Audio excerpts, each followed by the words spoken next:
Paul Rudd is our guest today. You know what? It's nice when 10s get together. You know, I was looking like a 9 that day. Yeah, we're all Dana. Yes. Well, Paul Rudd is. Oh wait, hang on. Yeah, he's cool. We forgot to put on our shades. Oh shit, we got. Shit, mine are dirty too. No, keep going. Just keep this. Keep going. It's real. BTS. It's real. Here we go. Now, listen. Okay. Paul Rudd is our guest today. Tom Petty. What? Those look like when I used to do Tom Petty. I go, I don't understand the world today. But tell your fans or anyone who's watching this that you had a little thing you had to travel with. There was sideburns and a little wig or something. When I did Tom Petty in the old days, this is up to a year ago. Yeah. Now, I used to do it in my act. So when you opened for me, I remember you had this prop. When it works, it works. And it bumped up to being a closer. So I'd go Tom Petty, and then I had a top hat I got from somebody. It's like a great top hat because Petty kind of used to wear it. It wasn't really thought out. And then I had these little skinny glasses like that. Like this. And I go, this is how old my act is. I go, these glasses are the kind that they'd wear on Adam 12 when they'd bust some hippie. One Adam 12. What are you going to do? Bust us, pig? And I'd wear those. And then I'd go into the Tom Petty. And what did you do with your mouth? Show them. That was my Tom Petty. No, but give it longer so they can see it. There's Tom Petty. I'd put the glasses on and I'd get a hat. I go. And then you would sing. World, yeah, I do. It's whatever Tom Petty song. And you were my opener. I'm going, what the fuck is he doing? Killing? Is he killing? Yeah, I would crunch. And then I would go, I had to go and good night. Fling the top hat, and then I'd run back, get it back. I need that for tomorrow. But I just love the idea. You had one little prop. You had a little briefcase. I had a briefcase. My mom's honeymoon briefcase. And that was your Petty thing. Petty hat. Jeopardy xylophone. Bada bing, bada boom. I was prop back for a while. So anyway, what is that? No, wait, I was down to just the top hat and the carpet squares on my face for sideburns. For the final. And I do it, and I'm with this cute girl, and we're at the Aladdin Vegas. Oops. And then a Dennis Miller, I open for him. And we're out there waiting for a cab, and he goes, you sleep in that hat, Spud? Because I'm carrying the fucking top hat out to get in the car. Dennis didn't like props. He was a pure... And he told me, you don't need it. You can't. Yeah. Actually, you can't do it anymore. You can't open for me. Christ's sakes. Who's getting the laugh? You or the little carpet strips around your orifice? Okay. Then I started bombing without it. Paul Rudd doesn't understand the desperation because good-looking, talented, funny. He's got them all. He's like kind of John Hamm that way, you know. They cool dudes. And Paul Rudd, it's funny because... in my circles of when I'm out and about, which is less these days, I don't really run into him much, which is a shame because he's a fun dude to bullshit with. I just don't run into him. He's like a lot of our guests. He doesn't pursue celebrity. He's not. He's just always there. And then you look at his IMDb, and he's done so many things in so many movies. And he'll talk all about how he chooses stuff, which is very interesting. And we asked him about early success monetarily because it's a curiosity to us, and it's fairly recent. Was his answer? You'll find out about that. And he talks about Only Murders in the Building, which he's doing this season, and he has a really great story about him and Meryl Streep. Yeah, and Ant-Man is obviously a huge one for him. He's done a million. He was an anchorman. He's done a million things, but Ant-Man is the main focus. And without being prompted, sometimes we do research, you know, even like Will Ferrell or someone, we dig in and we look at old sketches we can't remember or something they've done that we never got to see. And I had seen both Ant-Mans, and one was a flight to Hawaii, one was a flight to Boston. Anyway, they were great, and so I was excited. The new one's called like Quantum Mania or something funny. Yeah, and the Wasp and the thing. But the thing I learned about him, which you'll learn more in detail, is that, you know, he's a writer and a producer. Yeah. And he wrote Ant-Man. Oh, he wrote the first Ant-Man. Ant-Man. Adam McKay. So that's kind of why it has a little cool frequency to it. But enjoyed it a lot. And again, on this podcast, as you know, super Beatle fans, we just accidentally tumbled into him meeting Paul McCartney and then the Beatle thing. And you'll find out how gigantic and knowledgeable a fan of the Beatles is Paul Rudd. So that I always you guys love corrected me on something from the thing. Did we? I'll tell you on the break. But also, I have something from the Beatles that I showed them, and no one saw, and no one knew, and you'll hear about that. Yeah. All right, here he is, Enjoy Paul Rudd.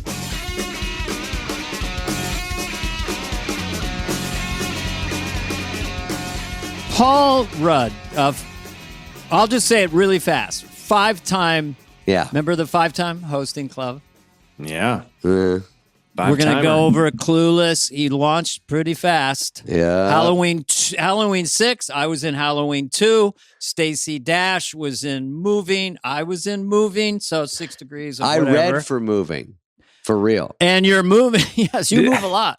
No, I read for the movie Moving, and they said, we're trying to get Dana. And I said, oh, fuck. For the schizophrenic guy who goes crazy and takes Pryor's car across the country? Yeah, your part. Oh, okay. Yeah. Paul, did you read for that part? No, I didn't. I was still in college. I remember when it came out, and it was very exciting, but I never got, I was just still in school. It was a little bit before my time in the industry. He turns down movies right now. That's all you do is turn down movies. Oh yeah. Oh my gosh. It's a daily occurrence. Yeah, great. All the stuff I'm turning down. They used to call Kevin Kline Kevin D. Kline. That's funny. I don't know. That was from CAA. I don't know if they call Paul Rudd, but what?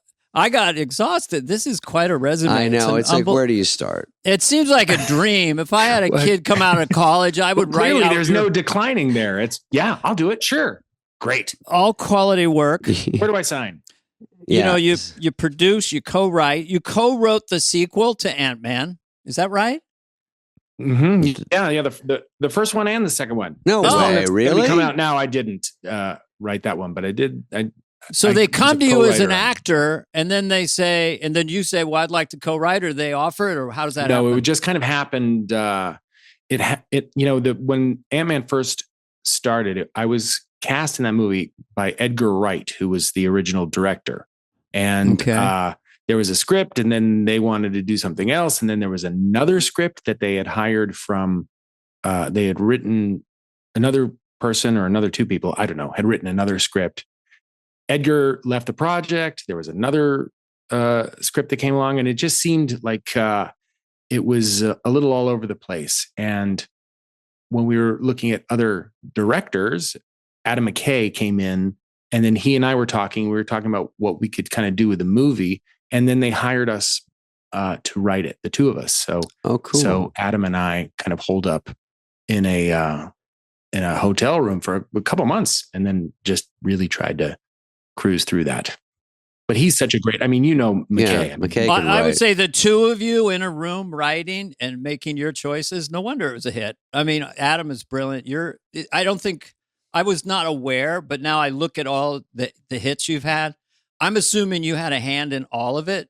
Sometimes you're a hired actor, but you seem like you'd say to Judd Apatow, how about if I do this? I don't know. I think you guys know, the way I think we've worked with a lot of the same people. There does seem to be a lot of improvisation or kind of a collective effort on, certainly with the way Judd works. We're all kind of working on things together and do your Judd. That's David. All. Okay. Maybe what are the top that at Largo if you want to come down? It always sounds like he's got a little bit of he needs to blow his nose. Hey. Oh, this is great. I love your idea. This is a bookmark impression I've worked on. I really love your idea. Is that Regis? It's a little bit. Regis with a cold. It's Judd doing Regis. All my impressions start from Regis. Shandling. Anyway, are you ready for this? Did you say what's with the Shanley? That was my Judd as Regis. Oh, yeah. As Regis. Just looking at the diaries of Shandling. I don't do that's so great. I love that. That's like my Biden always ends with Pirates of the Caribbean. Just makes me happy. It says to people, it's not inflation. Pirates of the Caribbean. So the idea that your Regis always ends with Shandling. It always ends with Judd Shandling. Apatow doing is great. Yeah, that's the kind of I'm a bigger fan. Well, Paul, I know Dana's kind of screwing around, but I'm doing an interview here. Paul, okay. When you did Walter Ant-Man, Cronkite.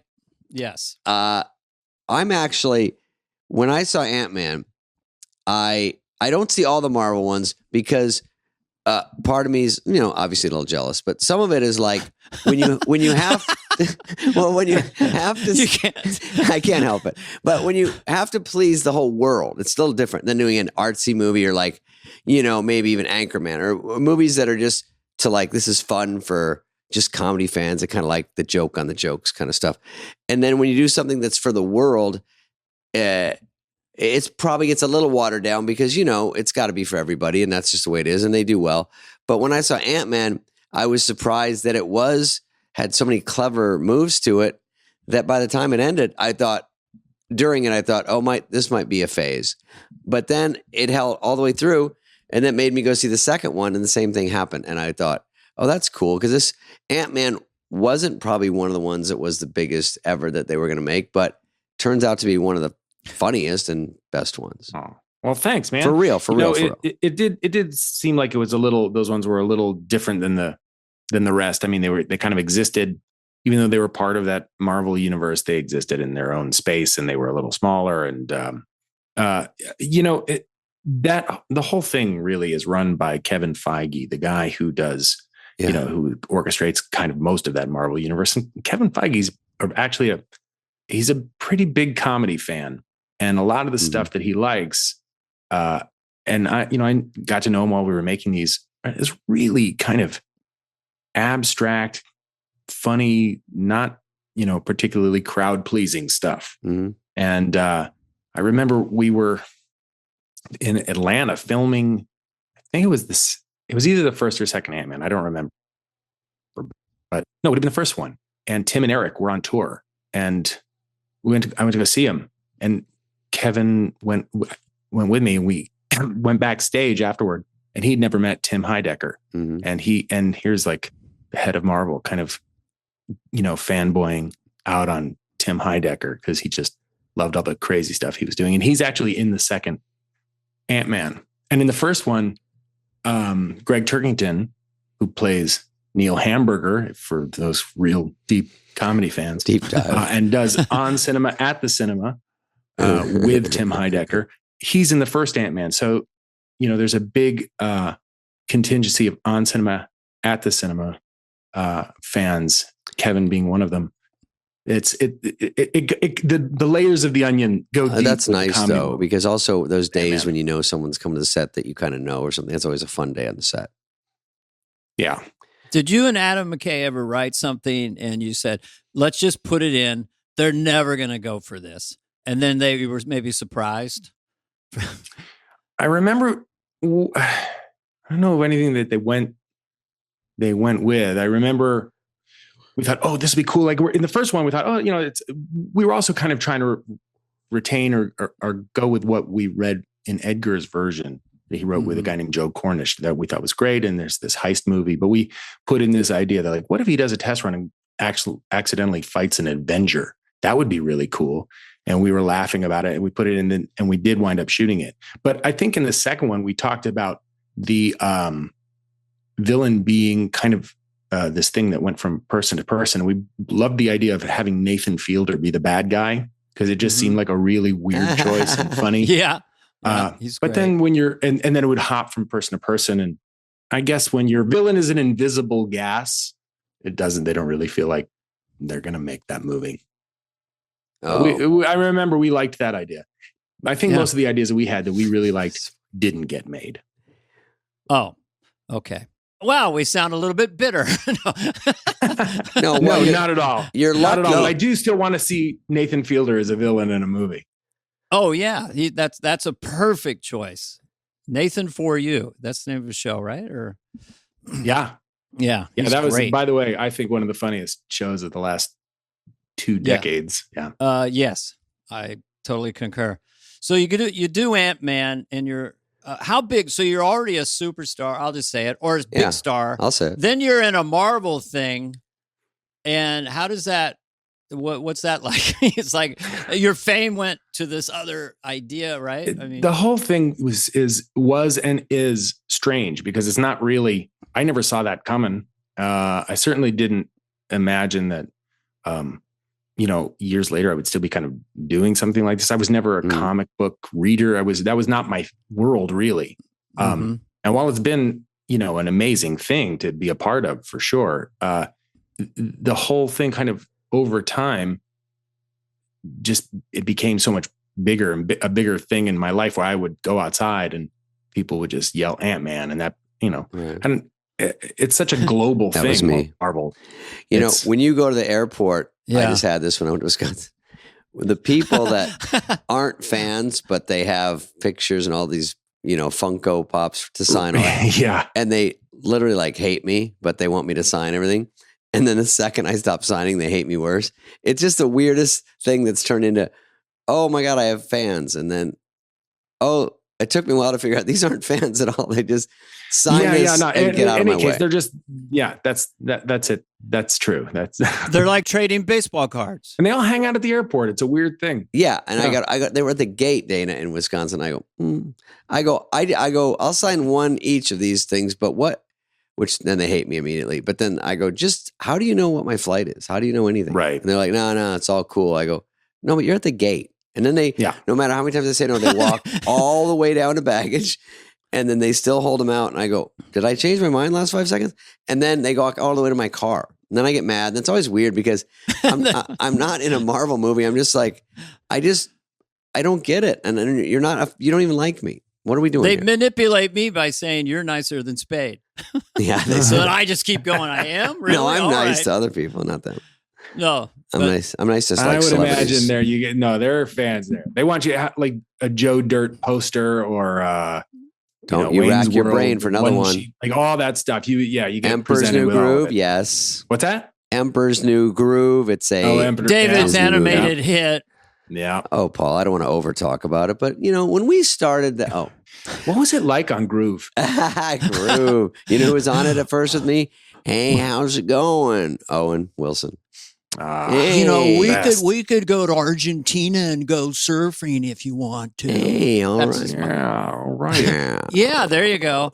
Now I love Owen Wilson. And there was a moment when you're around him, you kind of can't help but fall into an Owen Wilson voice. Hey. He's so different. It reminds me of, there's Woody Harrelson, Billy Bob Thornton, and Owen Wilson. It just seemed to have this different frequency, the way they're navigating life. Mm-hmm. They talk weird. They say things different, but they're so charming, Let's talented. They say everything at kind of their own speed, at their own vibration. And Owen is he's brilliant. He's a really smart guy. Yeah. And we worked on this movie together, and there was this scene that we were talking about what the definition of love was to us, our characters. It was, and we kept doing it over and over again. And then the next day he said, I remember this article I read in the New Yorker, and it was from like 10 years ago or something. And he had found a copy of it and printed it out. I thought, who remembers an article they read from the New Yorker that was somehow applied to the scene that we were talking about? Yeah. I'm shocked he has a printer. Did he have a definition of love? I'm trying to, someone asked me that. I'm not sure. Yeah. I think the Owen it's Owen and then a door opening. Yeah. Yeah. What does Owen turning into Regis Philbin sound like? Are you ready for this? We could go surfing in Argentina, but I sent him with my phone, a little painting that I did. He goes, we got another Basquiat on our hands. He's a big art collector and extremely well-read. Yeah. And Billy Bob Thornton is his own other lane, He talked about the 2016 election. All he said to me was, we got some John Wayne shit going on. It's just stuff like that. Just taking the whole election and distilling it.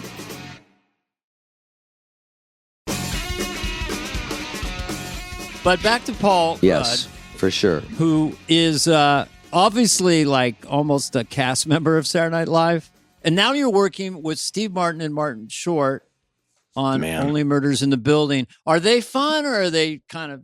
Oh, they're amazing. Yeah, they're the greatest. I know. That's like a dream job to be on a set with those two guys, right? It is. Yeah, those guys, and it's just so fun to be in the room with them, and to see them just kind of interacting with each other, because obviously they are best friends. They love each other, and it's a series of nonstop insults But, you know, for someone like me, I mean, I can't think of anybody I'd be more kind of knocked out by. Steve Martin, from, you know, since I think the moment I ever realized people could make a living talking, I was so obsessed with him.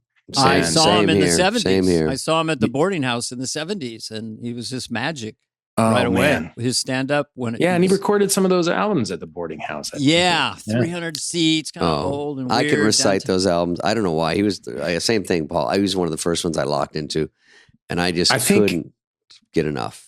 Yeah, and I know, and you are the same. It's like as soon as you start hearing one of those routines, I still remember every intonation, every line. Yep. And I found that to be kind of true with a lot of people, kind of in our generation, you know, that and I've talked about it with Judd or some of these other comedians, that those records that he put out and Steve Martin stand up and were so kind of instrumental in forming senses of humor and everything else. I can't imagine anybody else in my life that had probably more of an impact. So now on me, to be like sitting in the room with him, sure, and talking with him, it's amazing. And Martin Short, I mean, I don't think there's we've had that madman on here. Yeah, we all give it up to Martin Short. Yeah, I know, everyone does. As far as just funny in the moment. No one's anti Martin Short. No, but you got Selena. No. You got also. I saw a photo yesterday, very photogenic, beautiful Meryl Streep. So it's her too. So it's Meryl Streep. So it's kind of like a murderer's row. Yeah, it really is. I know. It's I still can't quite wrap my brain around it.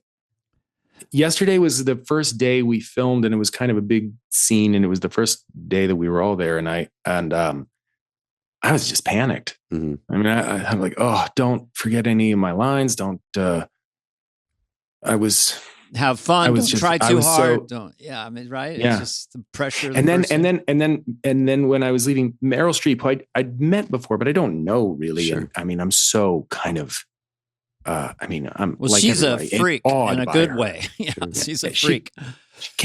She was like saying goodbye. She kissed me on the cheek, and I kissed her on both cheeks like we were in Paris. It was so weird. She didn't say anything, but I was so I didn't know how to behave because I was so you literally so starstruck. Started Frenching her. And I was like driving home, and I thought, I kissed both of her cheeks. I feel like an idiot. Yeah. What do I say? Maybe it's because all your classic kissing sketches, which I don't know how many you've done, but they were like electrically funny. And I think you were in the very first one, and maybe you did it other times you hosted. The Kissing Family, the Vogel checks. Yeah. Yes. It was I was in the very first one, and I came back. I did a few of them. Yeah. Do you kiss at rehearsal or not? Yeah. You do? We did. Yeah. I mean, you really go for it in the in front of people, live show. But I think so. I think one time I even did it when Jason Segel was hosting, and I came back and just did the sketch. And I think I think he kissed me through. This might have been during dress. He threw me so hard against the wall that the whole set almost fell, like the wall. And he's a pretty big guy, right? He's a very big guy. And a very forceful kisser. There's a little bit of tension around it. It's irresistible not to laugh, because it's like the characters are doing it. And also Paul Rudd is French kissing Fred Armisen. Yeah. On camera. It's just the thing that would always, and this is what I remember the most from it. And I remembered it in the very first one was Fred, always saying, we're vocal checks. And he was like, "It's not. We're family. We're just vocal checks." Vocal check. And it was always such an earnest reading that. We were rehearsing. I started laughing, and it was the one. It wasn't the kissing that made, I think, us laugh. It was funny. It was Fred going, vocal checks. Fred has an earnest gear in his comedy when he would do the Californians, and the way he sincerely, no, we took the 101. Just the whole attitude is so earnest, but I get that gear that he has. It's so original and funny. One time This must have been, I don't know, like 15 years ago, maybe.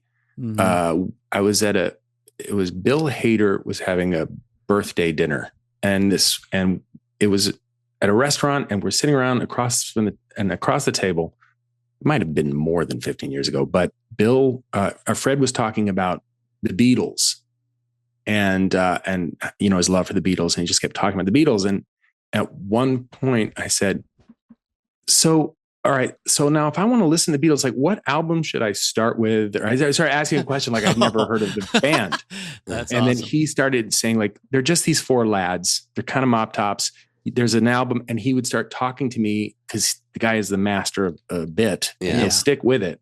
Mm-hmm. And I won't talk to Fred for months and months. And then all of a sudden I'll get an email and it'll be something about the Beatles. And it'll be like, this is the band that I was talking about. And this has now gone on forever. I still get messages every once in a while from Fred updating me on some new things or some things about the Beatles, the band he was talking about that night. He's such a musical comic in his rhythms. And we had him on it. Once you get going on the Beatles, he knows, the 2 time to the 8th time and the middle 8. Oh yeah. He's a musicologist, Did you ever see his that DVD put out complicated drumming techniques with Jens Henneman? Yes. Well, I did see his special where he goes around to all the different drum kits and plays different. They had that stand-up special comedy just for drummers. But he put out like a drumming. Oh God, it was complicated drumming techniques with Jens Henneman. I remember when my son was really little, he was obsessed with it. He loved drums, but I don't think he got the comedy. The drums are fun though. Yeah. But it's such a specific kind of thing that he's doing. And I thought it was the funniest thing ever. Well, when I first saw him at do the accent bit at the Largo. So he's going around and he's doing New Hampshire, whatever. And the accents are really good.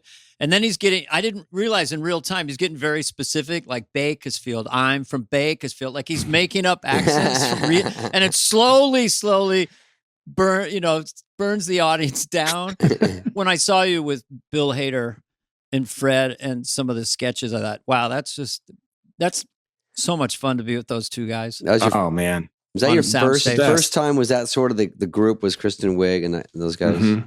And then when you come back, is it different every time or would it sort of overlap? The first couple times they were still there. I mean, it actually made it a lot easier because I had a couple of friends on the show and a couple of friends that were writers. So I, obviously had always wanted to host the show or somehow be involved. And so the first time I got to host the show, it was a little easier because a few of my friends were there, Bill being one of them. And then, it's been an interesting thing to host over the course of several years where, I think maybe the 4th time or so I went back and was like, oh my gosh, it does feel really different because it's new people. Yeah. And maybe it was 2013. You did by 2013 had Fred and Bill left because that was your next hosting. 2008, 2010. The 3rd time was 2013. And then maybe Kate McGinnon had come in. I don't know if Kristen Wiig had left and you had Kate McGinnon. Yeah, I don't know whether or not it was like the 3rd time, the 4th time. Kate was there. Mm-hmm. It might have been. I think maybe I don't know. I don't remember exactly. Was Kenan Thompson there? Kenan was there. Kenan was there when you were there, I think. Kenan is the greatest. He was a child actor on the show, and then he just stayed on. That guy is an MVP, man. He never stumbles a line. He just doesn't miss a moment. I mean, every single time the camera will just like cut to him. He's got the perfect still expression. He's just so good. It takes a while to get that way on that show because you're waiting for a camera to cut to you, like you're in a Jeopardy sketch. Has to cut to you, and you don't want it too early. You're kind of waiting, and then you do your face. It's hard. It's really true because there are so many little technical things that it just takes time to learn, such as when that camera is cutting to you. Those pauses are unnatural. So you just have to learn those kinds of things. That's something that I think I, over the course of hosting a few times, started to pick up because nobody ever tells you, oh, this is how you should really read the cue cards. This is how you really need to wait for that camera. And I was unaware, having not worked on shows really, like, when that light goes on over the camera, wait till you see that in your peripheral vision. There's another thing when you do a sketch, Dana, you know this. you get a big laugh at dress, and then you pause on air and it doesn't get a laugh and you look crazy, or because there's nothing there but you're waiting, or you run over it because it didn't get a laugh at dress, and you run over your laugh because you get it and you're like, oh fuck, I stepped on it. It's horrible. And if you think you're on camera for whatever reason, and then your line just doesn't do anything, and you realize later you weren't on camera, but at the moment it kind of deflates you for a moment. Sure. You think, oh, what did I do different than the dress show? It is like trying to catch the wind. I mean, but did you get to a point? It took me 80 shows as a cast member, I think, to get comfortable enough to say I'm consistently having fun. But as a host, what was it like just the second time compared to the first time and the third time? I mean, you seem incredibly comfortable. I'm not. All the way through, but you're acting. Okay, you're I'm great not actor. comfortable.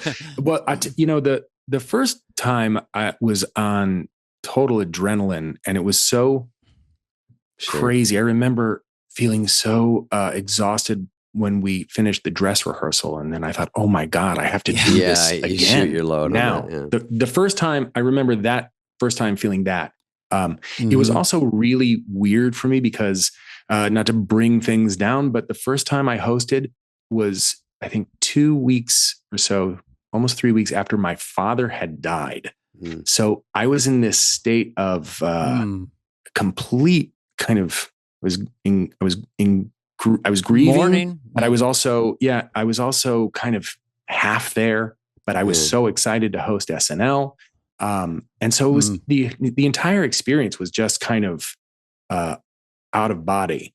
And I remember when it finished, I thought, how do these people do this every week? Because it was such a, it's such a sprint, and all of the quick changes and running around, and then the pressure and the stress and all of it. The whole thing was wild. I had a great time, but it was such an emotional experience. Kind of a beating too. Yeah. You wake up with bruises and things. You don't know what's going on. Everything's moving so fast. You're sprinting, you're banging your head, and then they want you to get to a party at 2 a.m. You've already done an 18-hour day. Paul, over here, what would you like? What do you think? Yeah. And then it's amazing. It's like ridiculous. You go through all these walls of fatigue, but David and I can tell you that being host is, generally speaking, so much harder than being a cast member. Yeah. Because you're in everything. You're in everything. And you can be an update. You could be in the cold opening. You do a pre-tape. Yeah. Well, it was very exciting. And then the second time I went back, I think it was the second time Paul McCartney was was the musical guest. So I mean, holy shit. It was incredible. By the way, the first musical guest I had was Beyonce. Yeah. The second one was McCartney. I've had amazing musical acts. So you get to go, ladies and gentlemen, Paul McCartney. So all these dream state, fever dreams. I still have the cue card. He signed it for me. And he looks over at you. Fuck. Okay. What would you like me to say on it, Paul? I got a call. Actually, it was about 1 a.m. and Bill Hader called me. It's Bill Hader. He says, "You want to know who?" He goes, "Sorry, I'm calling so late, but I have to tell you. You want to know who your musical guest is?" And I said, really? He said Paul McCartney. And I just couldn't go back to sleep. God damn. Well, here's your music. I think this is the guy Fred Armisen was talking about. It sounds familiar. You had One Direction. You had DJ Khaled. Out of those musical guests, do you have anyone's number? You know what? I think I had Niall Horan from One Direction. He works at Urban Outfitters now. No, I'm kidding. That's the old Spade. I would have said that. I don't say that anymore. That's the Hollywood Minute. No, that's Spade. the old guy. I don't do that. I think we emailed each other a few times. They were great. Yeah, how fun. They were super. They were awesome. Cool. And it was so crazy because it was like the height of One Direction. Oh my God, how people crazy. People were sleeping outside, and it was. And they're mad you're the one walking out. They're like, "Where the fuck is Harry Styles?" So, by the way, totally. Yeah, no shit.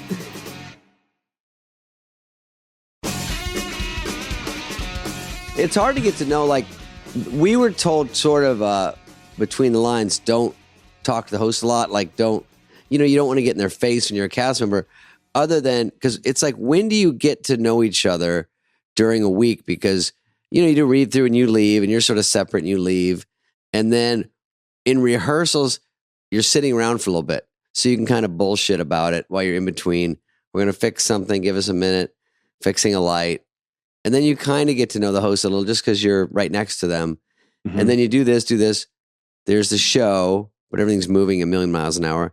Then there's a wrap party. And then you feel like this kinship, but you didn't know anyone that well, but it's sort of a good feeling because you went through this. So the next time you host might be more fun because you feel like you've got a base now with everybody. Right. And you sort of know I imagine it's different with every host. Yeah. Because the first time I did it and subsequently second, third time, I mean, I've known people on the show and have been friends with people on the show. And you do guest spots too. Yeah. I had done guest spots. Yeah. But the idea, it's like, okay, well, that first day they were coming around giving a pitch. And then I thought, okay, well, I can at least go hang out with my friends and talk about sketches. So, you guys know how that week works. And then if Tuesday comes around, you go out to dinner with Lauren and a few other people from the show. Mm-hmm. Some hosts will then just go back to their hotel after that dinner. Yeah. I live in New York, but it's like, I just have to go home. But also after the dinner, well, I'm going to go back to 30 Rock and help them write. Sit with the writers and hang out with my friends and maybe try and come up with ideas. And so I have always been, every time I've hosted in those rooms and trying to, pitch things or help with if people are writing things to kind of go around and that is the fun. You sit on some filthy couch and you shoot around ideas and you're like, this could be on national TV in 3 days. And it's just you guys are laughing, saying the stupidest shit, going, what if we put that in there? What if we say like in a juice? I mean, those sketches, writing them and you hear them in the hallway and you go, this sounds funny. Massive procrastination with anxiety. It's getting, it's 2. Okay. It's 3. At some point we got to make its decision. And then it's a fury of like, we'll do this, we'll do this, we'll do this, Yeah. But whenever I see people with talent, I'm always in awe of them when I see them start to do their thing. Like Kristen Wiig was kind of shy and just like, hey, what's up? And then she just all of a sudden, this like monster character or something. Super talent. Did you experience that in a way with different cast members where you're like Bill Hader is so shy and Fred Armisen, they're so sweet and shy and soft-spoken when you first meet them. And then they go out there, what the fuck's going on? They're just like, and you think, how can you be talented? You're quiet and polite. Those guys are comedy savants. I mean, I don't know how, and Kristen, I mean, they're like genius, really incredible what they do. Mm-hmm. And, I'm always amazed and I'm such a fan of funny people and comedy and people that have been on that show, fans of you guys. And so like to see all of this stuff kind of, in person and then get to do it with them. It's pretty mind boggling. Yeah. And to see Kristen Wiig, she can do everything. Yeah. To see them in their natural habitat when they get into a character and they're in a sketch and they're cooking, it's really fun to watch everybody killing it. Yeah. It's also fun, like you said, when you're kind of in rehearsing a sketch or they're figuring stuff out and you're standing around with everybody. Yeah, it's fun to see cast members who are obviously really close with one another start to do bits. I'm the king of it. And so hanging out is hilarious. Just bits ahoy. Yeah, we would do that totally. Too. I would try to write people into sketches I just wanted to hang out with. Like, you know what I mean? Just put everyone in, because I know rehearsal is kind of boring. They just have the tape on the floor. You don't know where this fucking set isn't even made yet. And then you're just blah. And they're like, okay, hold on. We got a lighting thing. And then you're just making fun of each other and someone's eating in the corner. And the pressure's off at that point. It's not pressure. You're just trying to get the blocking down. And it gets harder throughout the week, but it's definitely fun. You do Wednesday, and hopefully it lands, right? Yeah. Well, that's the read through. Right. And then by Thursday, you run it for the crew, and they kind of giggle. There's no sets, first time, second time. But you get a feel for it. You get a feel with the crew. You get a feel. There's a couple laughs. By the time the dress show came around on Saturday, I was thinking, we got nothing. It'd been beaten down by all the rehearsals and all the walkthrough. Did you feel that? Did you feel that like this thing peaked on Thursday? Oh yeah. No one's laughing anymore. We depend on the crew. They've already heard it 5 times. You're like, and then hopefully sometimes at dress, you're like, damn, this is killing. It's really fun. But then you have to not peak at dress How did you manage that? Well, I just want to try and make my way through it. I can't even imagine peaking a dress and not. But that has happened. I mean, there was one sketch that I think like repeatedly kept coming back that I always liked, and it never made the show. And I think the second or third time I said, "Look, we tried again," but we never got to it. And I think one time we tried. If it goes through read through and doesn't get on, it's got a stink on it. Even if there's no other reason other than someone just read it wrong and they forgot to do the accent, and you go, no, it's just, and they go, nope. The second time you read it, everyone just leans back, and you're like, don't you fucking take a dive on this one? It's good.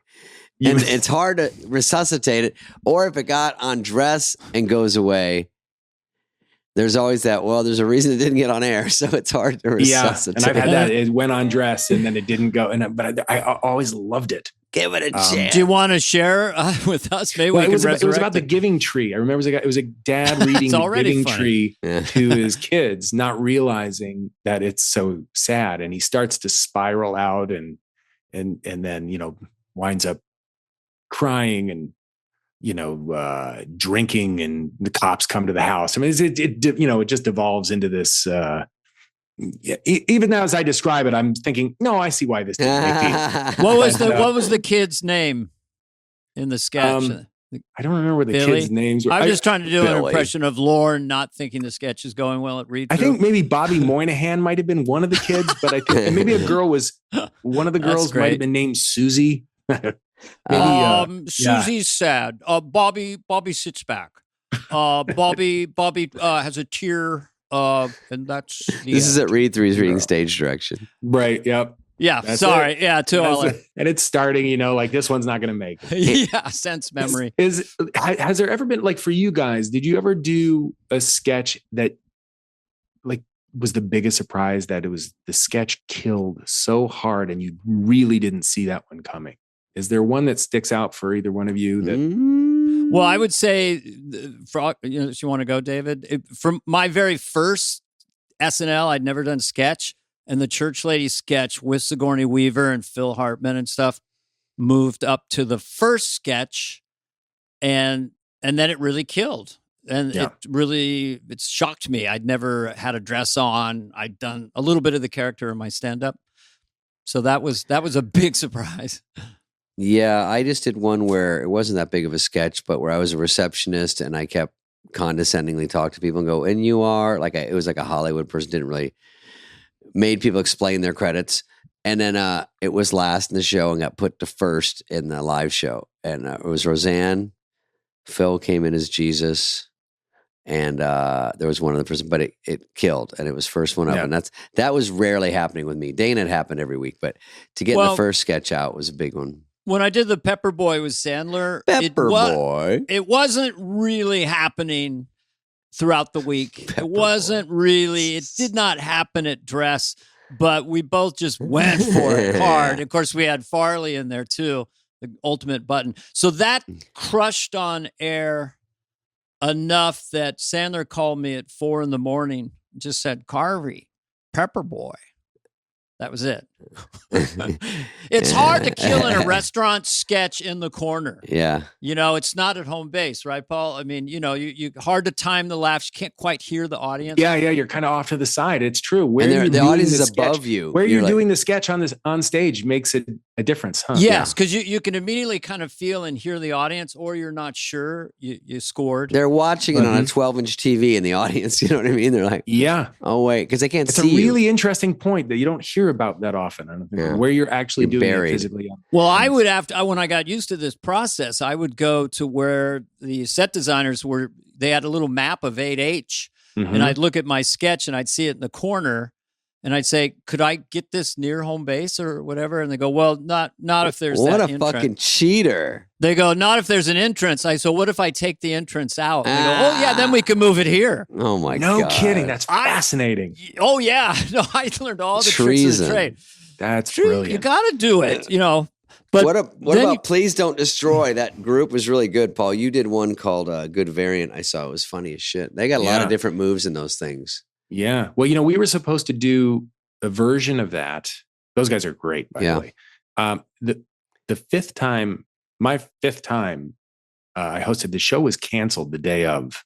I think it's the only time in SNL history that a show got canceled that day. Was that the Tom Hanks one with you? Well, Tom Hanks was there. Tom Hanks and Tina were there because they had come in because they were in the monologue. There was a huge five-timer thing. Yeah. Mm-hmm. And then the show got canceled at about 2 or 3 in the afternoon, but they were already there. So we were trying to come up with a show on the fly. It was really a fascinating thing to see and be a part of. But earlier that week, I was going to do a Please Don't Destroy video, a version of the good variant. Yeah. But the shoot got canceled because one of the guys got COVID. Oh, same shit. And so they had already had a crew and the camera, everything was set up to film something that night. So we took a sketch and turned it into a film. And then we filmed that. And then they showed that during the show. Was it that one or this one? No, it was the one, Home Goods. It was a show. It was the one with Adie and Kate about wanting grandkids and. Oh yeah. Okay. I remember that one. Yeah. Mm-hmm. So that was done in place of the Please Don't Destroy video. It was COVID closure, right? And it was COVID. Yeah. Because it happened. It was that week where that Omicron variant really came back in. hard. Yeah. Yeah. And people were. Yeah, everyone thought it was kind of going away, and then it came back fucking hard around November, December or something. Yeah. Yeah, it was really tense. And that, we were all going through our testing. And then that morning, I remember going in and getting tested Saturday morning. Crossing your fingers. Totally. And I remember I got the results of my test. It came back negative. And I was just jumping for joy. Going, thank God. Perfect. And then the whole thing got shut down. Can't do without the host. So you get through and then they shut it down anyway. That's such a drag. Yeah. It was a bummer. And that monologue was weird because I hosted for Kimmel once and it was in a house with a monologue with no people. So I said to the crew before, we were rehearsing it. I go, you can laugh. They go, oh, we're not supposed to. I go, please, God, give me a tiny noise, anything to play off of, just to dart my eyes around, just to make it feel like there's some life in here because just to nothing is too hard. So when you did yours, I could hear a little bit of something. That must have been crew or writers or something. Yeah, I think that's what it was. And Michael Che and Keenan stuck around, but that was it. And yeah, some of the crew guys. And so there was some laughter, and Higgins was there. But it was so strange. It was such a weird feeling. Weird. That was one of the weirdest, most. I mean, just no audience on Saturday Night Live because no audience, and also no real rehearsal, nothing. And for the hours before the show, it's like, well, what do we do? We have to write something and figure out what it is. And I remember Lauren saying, "Do you have any Christmas, episode that you really like?" And I said, I remember when I was in high school seeing Steve Martin talk about his Christmas wish and I memorized it and I loved it because Steve Martin and so it was great. We'll dig it up. It's on. It's in the show. So wait a minute, you now officially have joined the 70 timer club of someone who does a great Lorne. Yeah. It is so weird whenever you are around anybody. Doesn't matter when they were on SNL. Yeah. As soon as people start talking about Lauren, they just start going into Lauren. They go right into it. So you've spent a lot of time with Lauren because Lauren spends a lot of time with the host and also you get started. You're a friend of the show. You're the third Paul. He likes Paul McCartney, Paul Simon. I love him. I like all the Pauls. No, he's we love him too. He's amazing. He's Brilliant amazing guy. Yeah, nobody's ever done what he's done. Not even close. Yeah. I mean, 50 years. Are you going to be at the 50th? I certainly hope so, yeah. I mean, I would love to. I was at the 40th, which was, what an incredible. That was a real fucking blast. I remember we had a little running gig. I just had met you that night or something. That's exactly right. Liked you right away. And every time I'd go do something, I'd say to you, I'm going to bring you up. It's so ridiculous. I'm going to do Wayne's World. I'm going to bring you up. But that's right. Yeah, that was the 40th. But so with Lorne and your relationship, do you have any, I hate to say, hey, I have any stories about Lorne, but did you ever stay all night at the party or do you kind of, because Lorne will stay till 6 a.m. Do you kind of go, Lorne, I got to go or? No, I'll never leave early. Okay. Oh, you smoke it out with him. You wait, especially if I'm sitting at a table with Lorne. I mean, I will.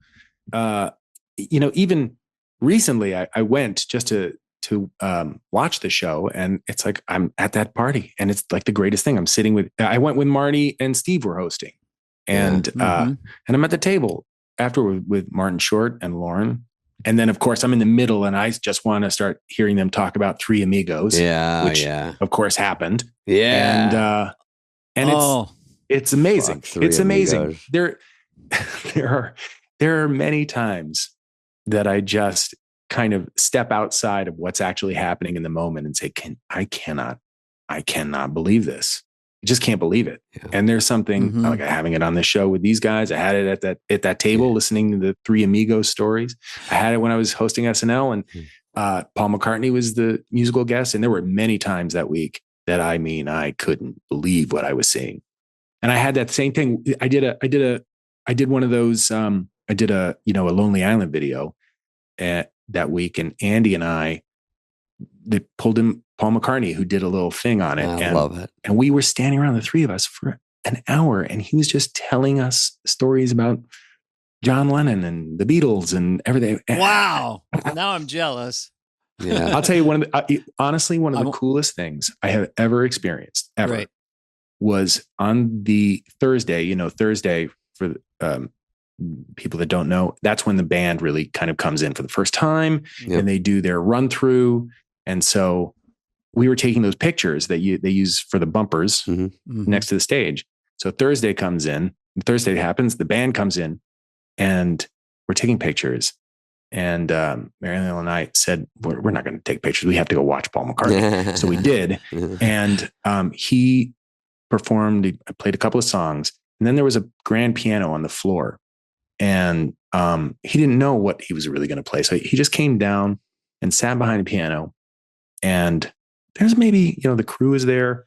It's probably about 20 people. And he sat down at the piano, and he just started playing The Long and Winding Road. Wow, chills, I got chills. I got chills. I know. And I was standing 10 feet behind him, and I hadn't met him. I was just kind of observing, and I couldn't believe I was in the same room with Paul McCartney, but I was standing behind him, and I was looking at his hands playing the keys, and I was looking at his feet pressing the pedals, and hearing him sing Long and Winding Road, and thinking, oh my God, that's him. That's the guy who made this. And those are the foot pedals that he pressed that same way when he recorded it. And it was amazing. It was just amazing. And everyone applauded when he finished. He said, oh, thank you. Thank you. Then he went into Lady Madonna, and then more people kind of started coming into the room, and Lorne came in, and he wound up playing about 10 Beatles songs just for us in the room. Just piano. Yeah. How does he come up with those middle eights, they call them, the change ups and the chord structure, and how it just hits you every time? Him and Lennon. It's divine. There's no, I'm in that. I don't think they're the greatest band that has ever existed. They're the greatest band that ever will exist. They are like Shakespeare.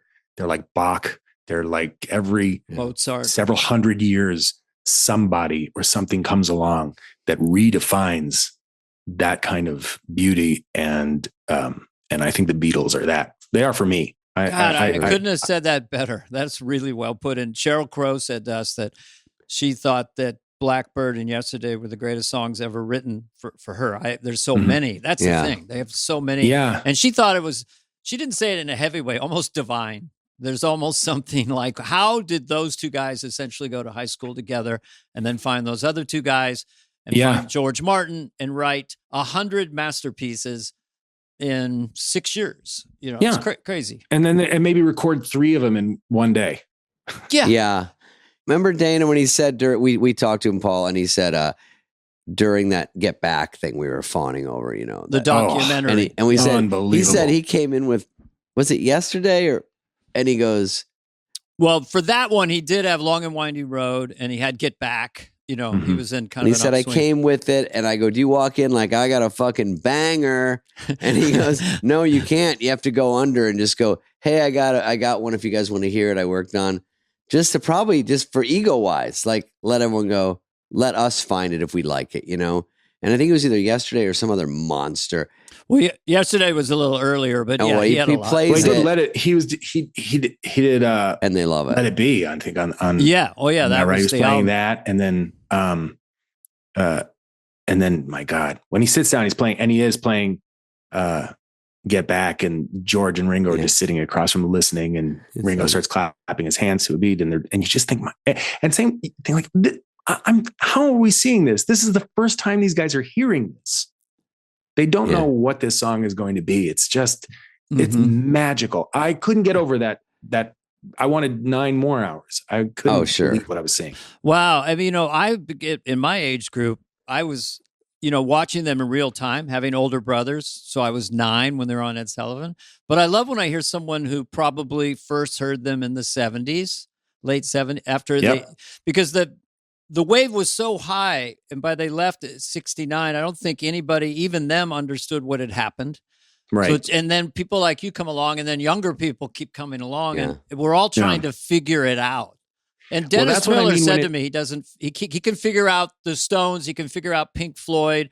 Dennis Miller said he can figure out Zeppelin. And he goes, honest to God, Carvey, I can't wrap my mind around the Beatles. Okay. It's too much. I know. It's true. It because they have that thing that you can't define. It's something otherworldly. It's why if you play the Beatles for kids now, they cotton on to them. There's just, it's hitting all of us on some kind of level that is something else. I don't know what it is, but I'll show you this thing I just got, Paul. I got fucking Lennon's glasses from that photo. No way. Oh my God. Oh, his real glasses? The real glasses from that photo. Oh, wow. Oh my God. Isn't that sick? Damn, David is holding up a picture of John Lennon, and he bought the glasses at an auction. I'm just telling the listeners. Yeah. It was a bit steep, but it was because you never see shit like that come along. And I saw it, and I was like, and I called the auction place, and he goes, well, it's going to go up. I said, I got to try to get in there. And I just got horny for it. I was like, it's too fucking cool. Because when in your life, Lennon and McCartney and they had proof it was his. And I said, oh, I used to do it with a friend of mine at some of the SNL parties. That was really cool. Everyone's really, just cool people are coming to the SNL party. Maybe it's Elton John or whatever.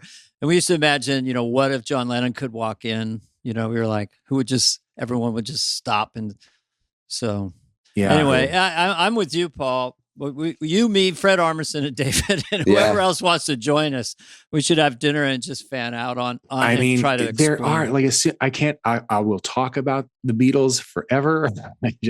Once that subject comes up, or if I see a picture, or if there's some kind of video clip or something, conversation stops. I know. Yeah. I love the unheralded ones kind of compared to, we hear Let It Be a lot and Hey Jude, they're brilliant, but Here, There, and Everywhere.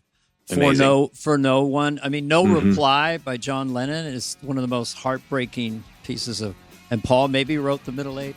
Anyway, back to Paul Rudd, who's a super Beatle fan.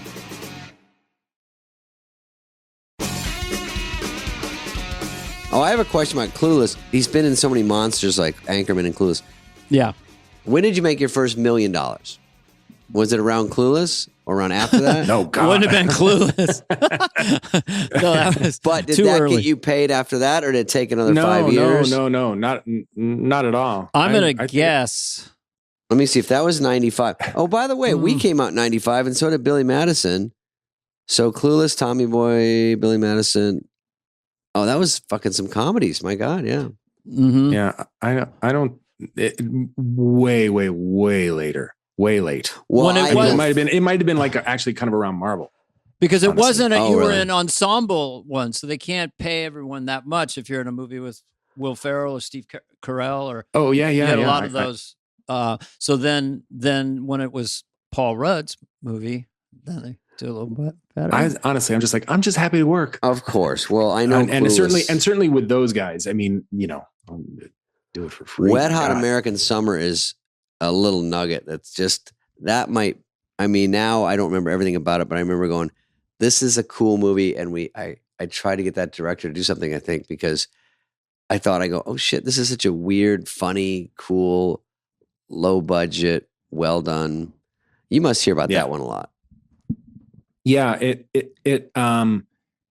I think it was probably partially responsible for me getting cast in Anchorman, honestly, because it was a movie that came out and no one knew it really, but comedy fans and comedy writers really kind of took to it. And I loved it when I read it. It took a while to get it made. No one wanted to make it, but I had met David Wayne and Showalter and a lot of those guys. They were in a comedy troupe called The State that used to be on MTV. And, they lived in New York and I lived in New York and I was a comedy fan anyway. And we had some mutual friends. And so I met them and David said, we have this script. If you want to read it, I think I had just done Clueless. I mean, it wasn't that long afterward. Wow. And I read it and thought, I've never, this is the funniest thing I've ever read. And you never get to really read anything that really makes you laugh like that. Or I certainly hadn't up until that point. I felt that way with Anchorman too, but I used to keep that script around and just read it for pleasure because it was so funny. Well, also to get it from the script to the screen, there's so many ways you can screw it up. I'm sure you know this. I've done a lot of comedy movies and some just don't connect by the time you go through all the process and you're like, fuck, where did it go wrong? And well, I think that with that, it was just like there weren't many cooks in the kitchen. Yeah. And it had a very small budget. No one was really paying any attention. And we filmed it at a summer camp and it was everyone that worked on it. I think we all had similar sensibilities and we found the same things funny. And so meatballs or something. Yeah. It was like a singular voice. And I remember Zach Orth, the actor a friend of mine that was working on the film, halfway through said, I don't know if this movie will ever come out. I just want to get a copy of it on it's a very good sign. So I just wonder, when I'm looking at these notes here, studying your career, it's quality. I mean, I don't see any evidence of you taking a role because you needed the money or something. It just seems like there's a consistent theme with you. It's all the way through. You did Living with Yourself. You executive produced, got a Golden Globe nomination where you played opposite yourself. All kinds of quality work. So were you ever tempted? Like, have they backed up the Brinks truck for commercials? I mean, but commercials are totally fine. I would do any commercial if anyone's listening right now. In the 90s, you weren't supposed to do them. Taco Bell, sorry. But now, have you gotten stuff where because of Paul Rudd, the image that you're like, I'd like to take a lot of money. It's just not for me. You're at that point now where you have to navigate that. Well, yeah, I think that I'd say through the, majority of my career, I've always tried to make as many decisions. If I had the luxury of making a decision, to have it be an artistic decision and never trying to do anything for the money. And that's usually good. Sometimes you have to. I could certainly point you to a couple on that resume that I'd say, well, that one I kind of like. Okay, we'll ignore that. But no, I would say not. I would say of the decisions that I've made in my career, 97 to 98% of that has been because I really thought it was something I wanted to do and that it had the potential to be something fun or interesting or something I would want to see. And I tried to always have that kind of be my guiding light. When I was in my 20s and 30s and I wanted to be an actor, I really also went a different kind of way. And I would always think of bands that I really liked. I would always think of music always seemed to kind of be the North Star for me, more so than other actors or acting careers. I would just think of musicians that I liked, and I liked lots of cool indie musicians. And I thought, well, would Tom Waits think this is cool? Yeah. Would he do this? Or would Elvis Costello do this? Would he make this decision? And it seemed like all the things that I liked were artistic decisions made by people who I admired. And so I really tried to kind of follow that path. With comedies, that, I think with Wet Hot American Summer, and then when Anchorman came around, those were two things I really, really wanted to do because I felt as if more than anything else I'd ever read up until that point, it spoke to me and my own kind of what I thought was funny, and I really wanted to be a part of that. And I think that then turned into working with Judd over and over again. I didn't see, much like the Ant-Man thing, I didn't see that lane coming. I did not expect over the following many years to work with a lot of those guys again on a lot of comedies. It was the most fun. It still is. Yeah.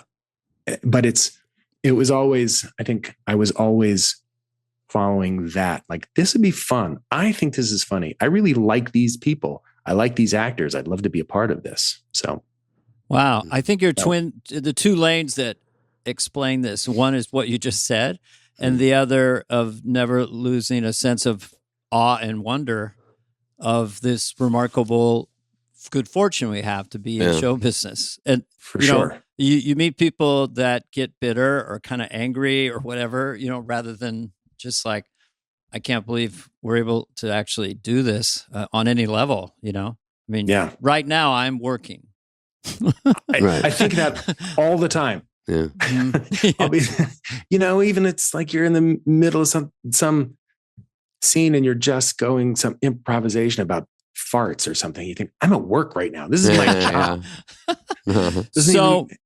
Okay. Before we let you get back to your other job, so you label things. Kevin Nealon told me you love a P-touch, which you make labels, and you love to put labels. A P-touch. And you put labels on everything. You have one? These are my Paul Rudd, too. Here it is. That just organizes your brain to get it labeled. These are my AirPods, and by the way, it's my second case. That's why it says number 2. That's hot. All right, so are you with your wife and are you the tidy one, or equally as far as having the kitchen clean and stuff like that? Well, she's pretty clean. She'll, but I think that there's a level that I will take it that is maybe a little, yeah, I'm kind of the same. Little too Gene the anal retentive chef. Yeah. Oh, Phil. Do you have any other secret show business dream? I mean, would you want to get direct do a Gary Oldman, like playing Churchill kind of thing, or or a Scorsese movie where you're a gangster, or just whatever comes? I don't know. Yeah, I don't necessarily think in terms of like a type of role, but I mean, I would certainly like to do things I haven't done and work with many people that like great directors like Scorsese, and there's so many incredible directors. If Tarantino wanted you in a film, would you take the call? In a heartbeat, for sure. That's a good plan. I got obsessed with the last one, Once Upon a Time in Hollywood. Oh my God. I saw it so many times. It's so good. Yeah. He's great. What an amazing director he is. Yeah. Yeah. I would jump at the chance. Coen brothers. I mean, like, it just, there's so many that you're just going to say yes. Yeah. Mike Lee. I mean, there's so many great directors. And most people, I think, probably wouldn't think of me for some of these things at this point. But you're a big star. I would love to do more kind of versatile, dramatic roles or whatever. But I don't know. I've also haven't really tried to, for better or worse, guide my career by thinking, well, I just did a comedy. Now I'm going to do something really dramatic. Yeah. And, I think other actors probably do that, and it's might be smart. I just think like, oh, that'd be fun. Yeah. Doesn't always sync up perfectly like that. No. And that's the other thing too, is that people always say, well, why did you choose this? And why did you choose that? And I want to say, well, you don't always get to choose. Yeah. There's a bit of whimsy to it. Jack Palance told me that once. They got all the parts. It's all about the parts. And if you get the parts, Spencer Tracy took that part. I didn't get to do that part. I don't do a Jack Palance. That's an old reference lost on younger viewers. Not at all. You start doing some one-arm push-ups right now. Yeah. I'm gonna, Oh, yeah. All right. Well, thank you, Paul. Thank you. You're a fucking stud. This has been really interesting and enjoyed it very much. Yeah. So I feel like I know you a lot better than I did after the 40th. I know. Well, this is the great thing. When I see you at the 50th, we're going to really have a lot to talk about. And I'm coming up. If you bring me up on the 50th, I'm coming up. I'll be so excited to see you. I'll kiss you on both cheeks. Yeah. And then go, what did I just do? Oh my God, I'll be Dana's so +1. Paul, thanks, buddy. Very cool of you to come on and talk. And thanks for having me, guys. I appreciate it. Say hello to really appreciate it. Steve and Marty. And I've never met Meryl Streep. Selena. Tell her I love her. I will tell her. I will absolutely tell her. Thanks, Paul. All right. Hey, what's up, flies? What's up, fleas? What's up, people that listen? We want to hear from you and your dumb questions. Questions, ask us anything. Anything you want. You can email us at flyonthewall@cadence13.com. David, have you ever been to Paris? You would really fit in right now. You've been to Ireland. Oh, me? Yeah. Yeah, that is so Parisian. What? It's just a Parisian. It's cool. This whole thing? It's this freezing in here. What? Dana. David. We have a Q&A question. It's very hip. We have questions. Greetings to my favorite SNL alumni, Ann Spade. I'm a huge fan of both Dana and David. It would be a lifelong dream to speak to them. Well, you get an email. That's close. My question for them would be, you're on a plane and the plane is going down. Tragic, horrible scenario. Kind of cryptic question so far. And you have a chance to enjoy one last pleasure before it goes down. Do you A, eat your favorite snack, B, drink your favorite drink, C, kiss the stewardess that's up for it, D, make someone laugh, E through Z, look out the window and watch. Thanks, guys. Thanks, guys. Thanks, guys, to cheer you up. My first question for him is, Bobby, could it be a derailed train in the Swiss Alps? Because that seems kind of cool in a way. Similar, yeah. Build a fire. Less scary. And an igloo. What out of his choices? Snack, drink, kiss, laugh, or just do nothing. Yeah, I would probably slam a drink and just, I'd get some 1942 tequila because I, for once, wouldn't worry about how much it costs.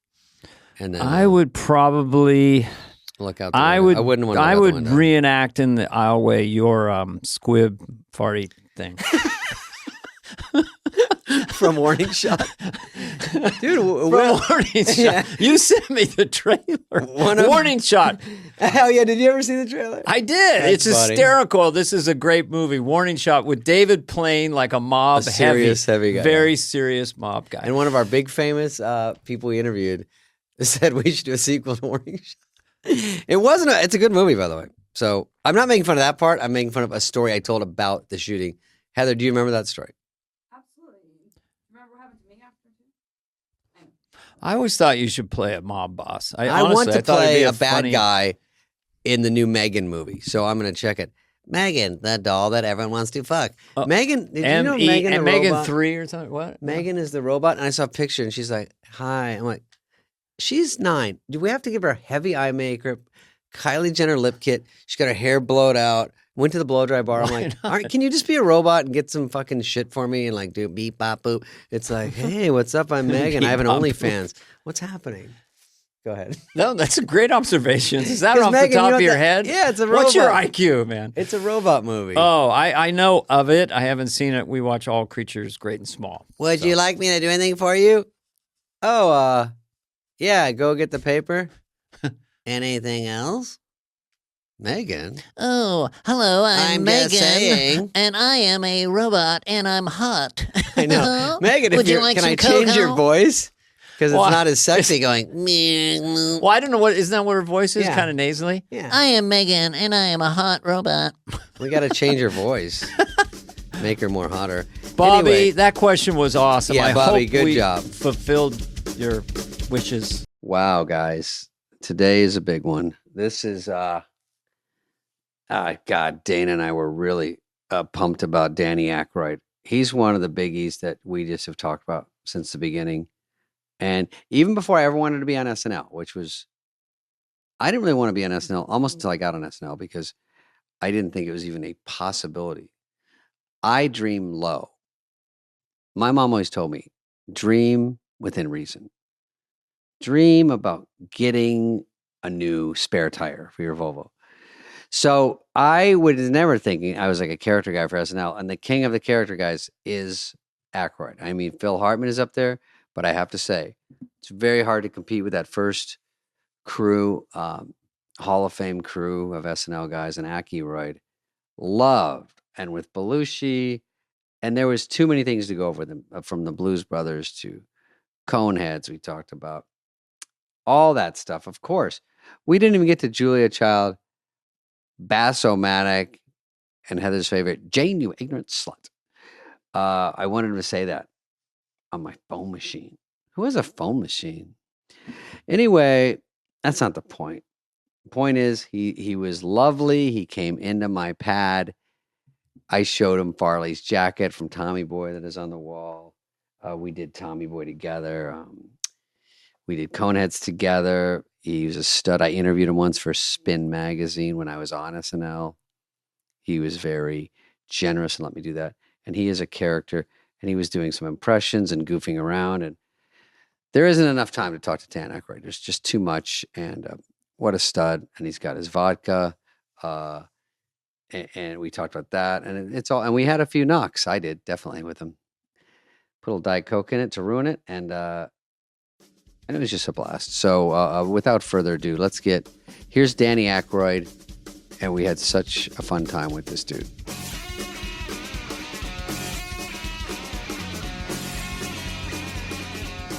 I saw Chris 2 days ago, and he said he's staying at the Chateau.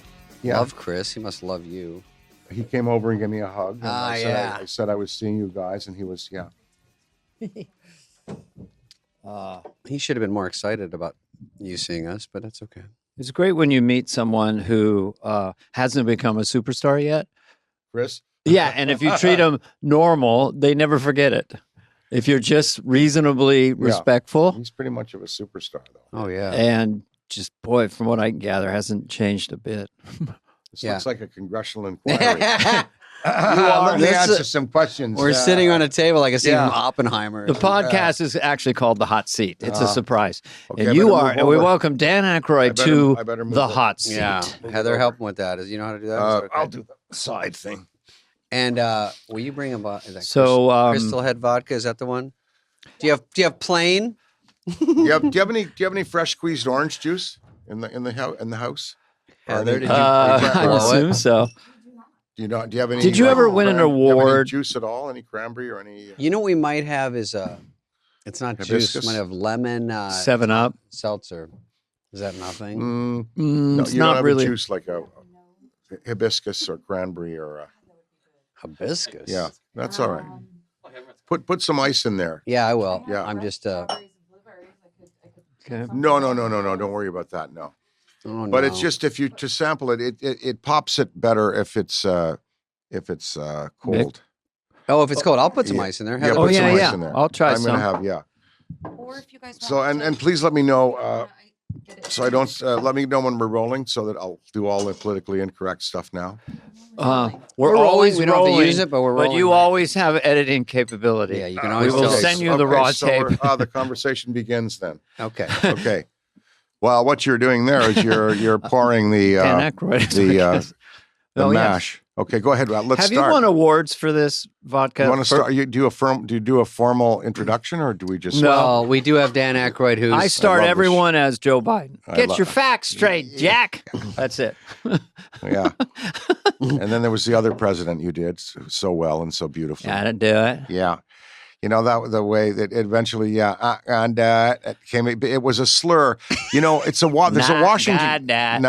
It became not going to do it. Became not going to do it. And in Washington now, there's a slur that is commonly used, commonly for a word that is frequently employed in the trade. Sir.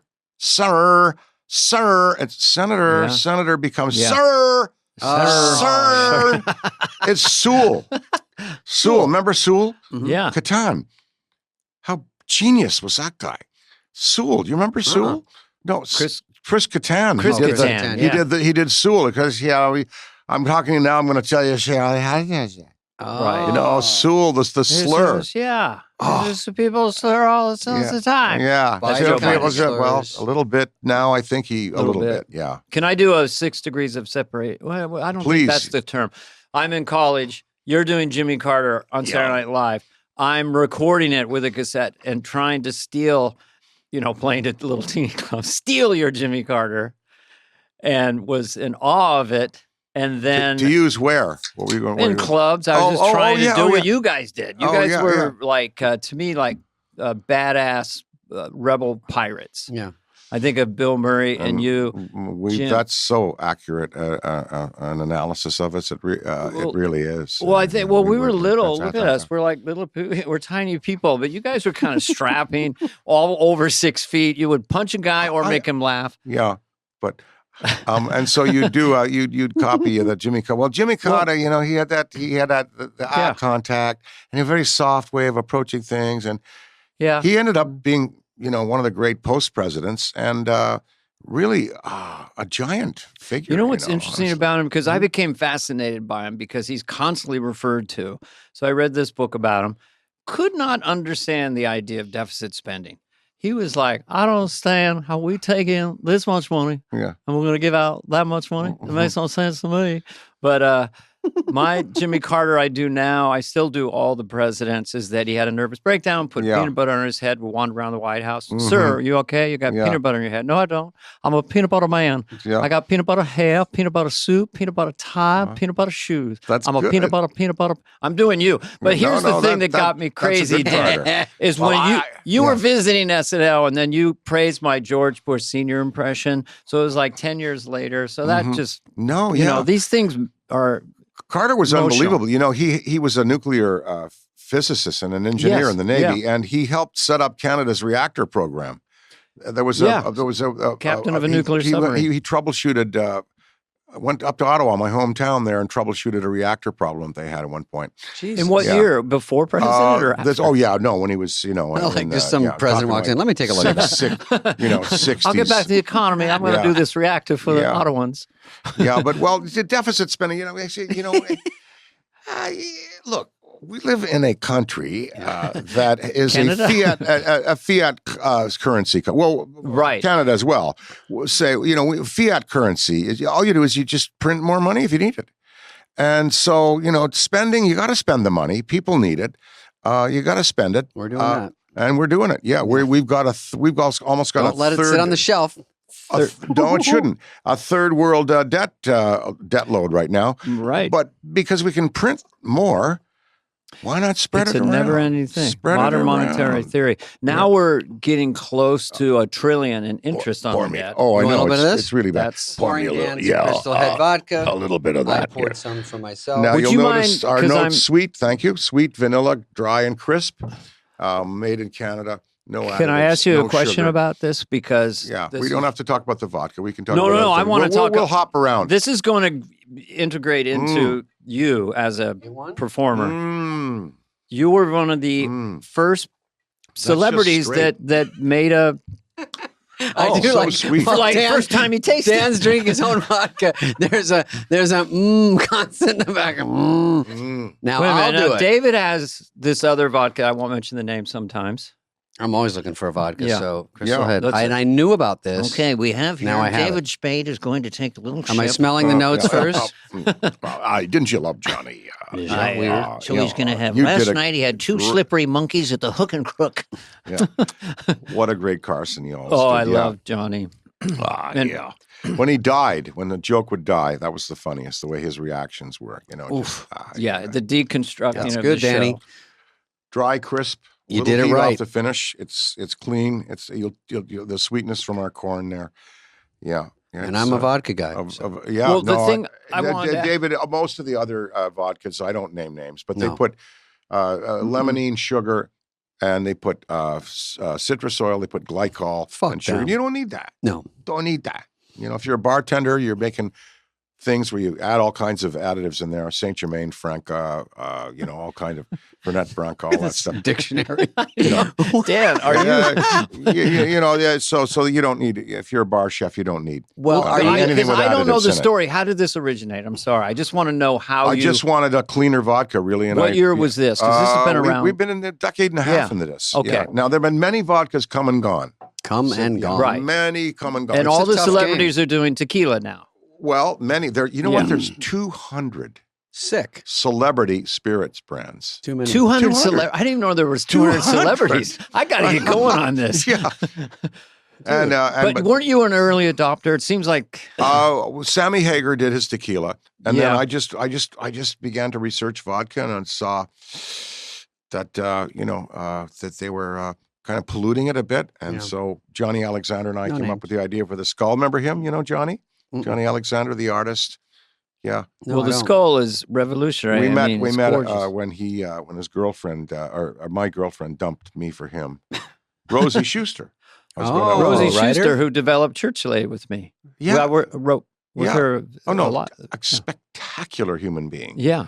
And awesome. A beautiful, beautiful woman from I didn't know she was Lauren's ex-wife for like a year. Lauren's ex-wife, yeah. Well, I knew after that. I knew, and it didn't stop me. But oh boy, he was very magnanimous. But anyway, Johnny, I got it back because not that I took her away from him. That was kind of over with Lauren and Rosie at the time. But I was with Rosie, and she fell in love with Johnny and dumped me. Gave you the Heisman, and now we're friends. Yeah, now we're friends, Johnny and I. And as Rosie said to all three of us one night at Davis's memorial, she looked at Lauren, she looked at me, and she looked at Johnny. We were all sitting there like crows on a wire at Davis, and she said, "Well, at least you have each other." Oh, we love Rosie. So today we have the vodka company, Johnny and I. We're having a ball with it. It's really fun. If you can drink moderately and respectfully, it's a good thing. Now, Danny, are you saying some of these, like, there's a lot of celebrities. I drink Urkel's tequila, which is probably the best one. Urkel's? I'm kidding. I don't know. It sounded real. I don't know. He probably does. It sounded real. It's probably in the works. I've got Felix the Cat. What would that be? It's a lager beer. Yeah. Felix the Cat. You remember Felix the Cat? Yes. Oh, of course. Does he remember? The bag?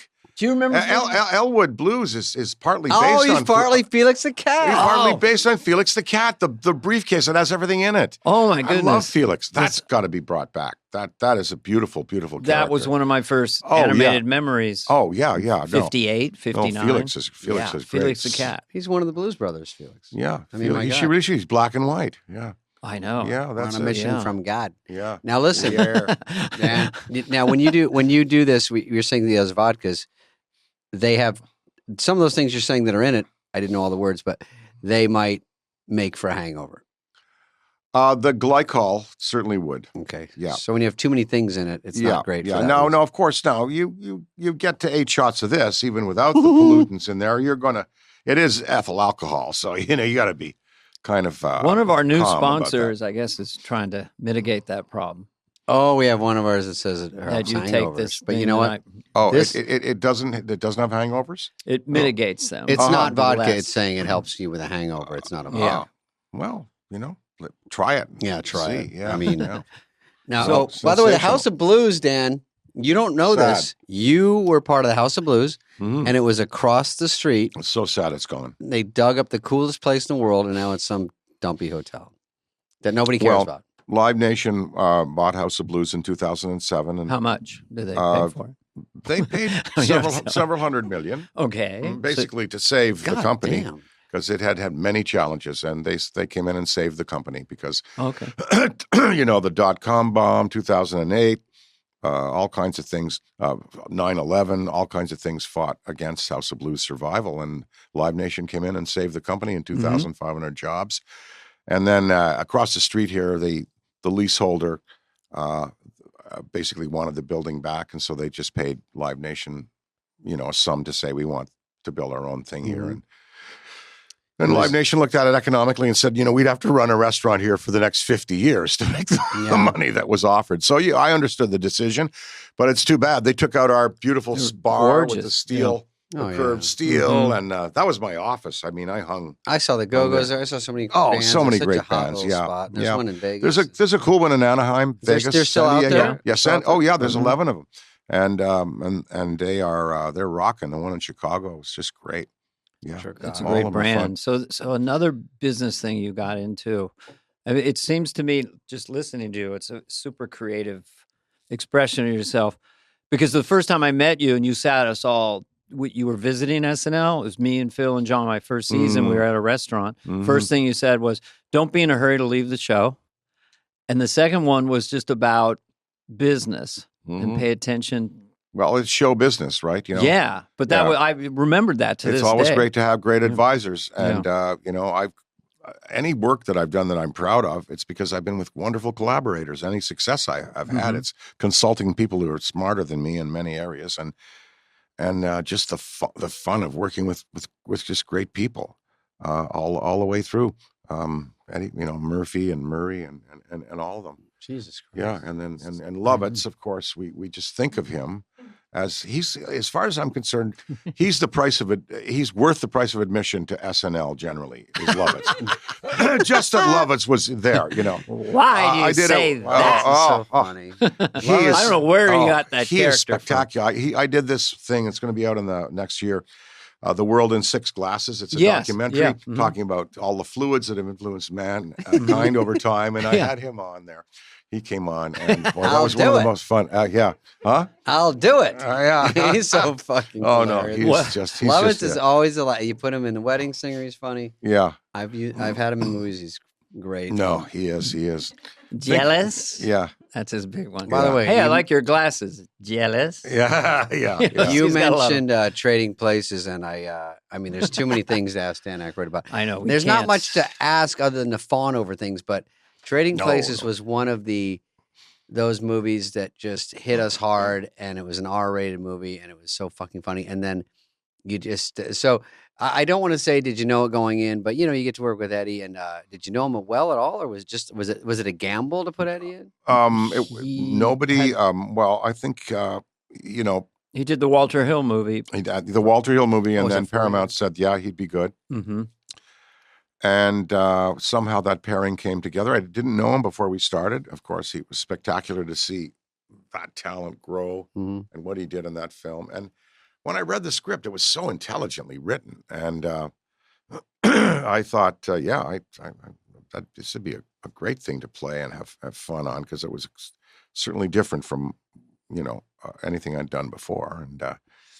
And then Landis directing it, because we made a couple of things together. So it was, all the cylinders were clicking. Was it kind of like a 30s screwball comedy in that sense? It wasn't, it was so fun and easy to watch. It was written by a pair of writers, Weingrod and Harris, and they wrote it and corresponded, I heard, by fax machine to write it. And I believe they did one other film, but that was certainly their most famous and well-known one, and so well done and, well directed with great actors in it. Yeah, that's a AAA. I'm proud of that one. Jamie Lee, spectacular. Jamie Lee was so. She's a we force were in love of with nature. her. Everything was working, and you eating the salmon out of your beard. I mean, I don't know if it's an ad lib or what, but those are the texture things in movies where they stick with you forever. I think that was. I have a beard on. I see the salmon. I'm going for it. Yeah, there's the. You come into the set. You're looking around stuff you can use. Yeah, all the time. We're desperate. How do I fill it with business? So I have this the beard, and I love. There's a salmon. I don't know if it was scripted or not, but I kind of remember it being spontaneous. I'm going to pick it up. Beer haired it. I'm going to go for it. But that's great, because you look at scenes and I almost forget that we did Tommy Boy, and same thing. You look at a day's shoot and you go, is there anything funny here? There's a clip on with Farley. We're like, in the night before, we're like, hey, can you guys give us a clip on just for one laugh so we can? It's all about brake pads. It was hard to make it that everything funny. That reminds me of that. You get there, you see a salmon, you see a beard, you want to chew the beard and Landis was generous with that. Yeah. Just grabbing things. Oh no, so he was smart. No, he lets the performer go. And you mentioned Farley, of course, dearly beloved. Of course, we love him. Mr. Aykroyd. Could he be more in love with Dan Aykroyd? It's unreal. I don't think so. Coneheads, man, Coneheads. Yeah. He was in the Coneheads. He played the beautiful part. Oh, he was good in Coneheads. Yeah, he was great. Oh yeah, when he would do stuff on the set and he'd move his head, and we're like, that's Aykroyd, that's Bill Murray, that's Belushi. But the sweetest guy. Oh, just a sweet man. Just Zelensky. The name came back this year. Big. I have a question. Yeah. You were the first. Such great stuff with his pants. Yeah, pulling his pants up. He was so respectful and polite and a church going. Church goer and Yeah. We had a blast on. We had a blast on Tommy Boy. I remember one night when we were in I think you were showing us. Is that where Rob Lowe gets hitting the balls? I don't want to give the whole movie away, but when we're in we shot like 24 hours, and we had some factory in Toronto. We got to go up there, and we were getting tired. Magna Auto Parts, and you had there was the air freshener joke, so many things. And then just to have you from the guy we love to be in the movie, and then the movie worked out. Yeah, it did. Oh, so that's much a good fun. picture. That's a really good picture. It The is. deer scene. I mean, oh God, that happened to Franken and Davis. Oh, is that deer came alive?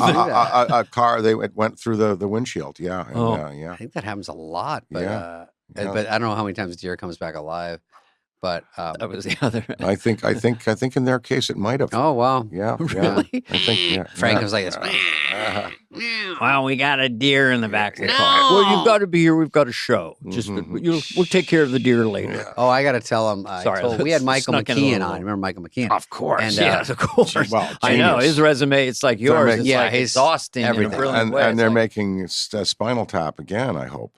Oh, I don't know. We didn't ask. There's rumors of that. We don't ask the good questions. Yeah. We just fawn. But we were talking about Coneheads. He was my partner in Coneheads, and I was telling Dana that we were the immigration guys. Yeah. Not kind of the bad guys, or whatever, And and it was peppered with. We didn't mention it, but I think Sandler was in the movie. Farley had a big part. It was his first movie appearance. Sandler. Oh, was it? Before Billy Madison. He played. Yeah, he sold the Carmine or something. He sold me the ID. Yeah. Oh, that's right. Fake ID. Yeah. Right? Yeah. And we had Ellen DeGeneres, Drew Carey, Sinbad. I know. That's everyone. right. You were peppered that place. Yeah. If you watch it, you go, whoa, hey, look who that is. It was a very good, serviceable family comedy, and it certainly endures today, no doubt about it. Serviceable. I think that wasn't in the pitch. They Studio's always hungry for barely. No, I love Coneheads. Yeah. I told Dana and Michael that Michael didn't know this. So, it was supposed to come out at Halloween. They rushed it. If it had come is that what happened? Yeah. Stanley Jaffe there at Paramount prodded Lauren to get it ready. And Lauren and I were thinking, Halloween. But no, we need it now. So it would have done better at Halloween. But it did, all of these things have a life now. Listen, people wind up seeing them. And And when you're smoking weed and watching Saturday Night Live in 1978, they come on and they're called the Coneheads, and their heads are like Coneheads. When I smoked weed and wrote the thing, yeah, they're the Coneheads, and their heads look like. Yeah, no, that's good. That yeah. I didn't tell. I don't know if Danny remembers. I was telling them yesterday that right when you were probably narfling the Garthok at this point, but we were narfling the Garthok. We were Michael and I were in t-shirt and boxers to do a scene, and I was in my trailer, and I said to the AD, because I was so naive and so adorable and cherubic, I said, hey, don't tell anyone, and I can still work today. I do have chicken pox. And he goes, you have chicken pox? And I go, yeah, but it's here where my shirt is, and it's on my legs, and you can't see it. And I'm in a scene with you, and could have infested the whole And he goes, okay, hang on, and they go, shutting down the set. I'm like, what's going on? I didn't even connect it to me. And so they sent everyone home, and I don't even know if you're working that day, but I was like, oh my God. And then someone goes, that's going to cost the studio. You're in trouble. Everything was terrifying me to get fired, but wound up being a blast. But that's remembering you have the chicken pox way late. Yeah. I know. You didn't get it as a kid? That's so no, and I was such a weak little puss of a kid. I got measles knocked me out for 3 weeks, which was abnormal. When you were 37? Yeah. No, that I got when I was a normal kid. Okay. But I was very frail. You can't tell this athlete that sits in front of you today. No, that's right. Marathon runner. Marathon runner. Dana's a marathon runner. That was such a fun picture, Coneheads. And then we had a great cast. Yeah. And I'm proud of that one. I like that one.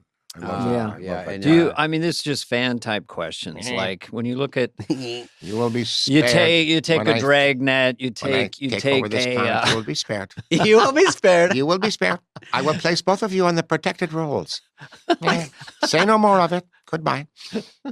Remember, I was behind Dave Thomas at the end. They brought me in for an extra scene. He goes, there will be. And I go, that was so good. I was just mocking everything he said. I just said whatever. I turned and went with the Coneheads at the end. So this, you can order this on Amazon for like $3, right? For just people listening to now. Drink when you see a celebrity. Were there 2 Conehead movies or just one? Just one. Hey, listen, I would do that character in a second. In fact, I have a story idea, but I'm too busy now, and no one's going to listen to a story idea. How do you sleep at night? At Coneheads, no one's going to want another Coneheads out there. Paramount Plus, no. Paramount Plus? No. Hulu is waiting. Yeah. I know the guy who runs Hulu. Crystal Vodka, the movie. I'm going to text him. Yeah, no. I was on the Hulu there. I did a little show called Zombie Town and R.S. Stein, the Goosebumps author. Mm-hmm. Yeah. So it's on Hulu now. It's called Zombie Town. And it's like, okay, now, children of America, you're going to have to learn about zombies. This is an introductory movie about zombies for you. Gentle and soft and kind of funny and a little scary. Mm-hmm. Yeah, so that you can step up to, totally. The world of Z. What's that? Z. World War Z. World War Z. That was great. I remember Lauren asked me when his kids were little, goes, I don't really understand Scooby-Doo. And I said, I don't really get why they love it. And it was, to your point, it was the first time when they're a certain age, it's a little scary. The mask comes off. There's a haunted person. So that was the rocket fuel for that. Get them, You step them up to The Exorcist. That's right. I saw it at 17. Still haven't unseen it. I know. But I 17 is even too early. Yeah. Well, we went in. I've never seen it. You don't see it. It's. I'm too scared. I guess it's brilliant. It's brilliant. I believe in that shit. I'm a paranormal guy like that.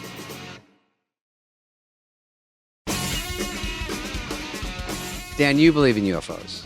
I believe that they're. I know they're real. Everyone believes in UFOs. It's just where are they coming from is the only. But of course, there's. I know they're real. You can be a skeptic and say, "Oh well." I'm not a skeptic, but I do have a question for you. Where they're coming from? All different species. There's probably dozens of them. Do they come from the ocean?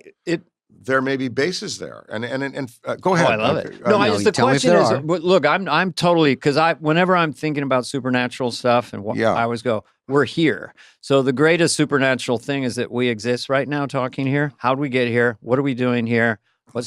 So I'm open-minded to all of it. What I was curious about the United States Air Force, that the sightings of the UFOs seem to be stuck in kind of a black and white, herky-jerky 1950s motif.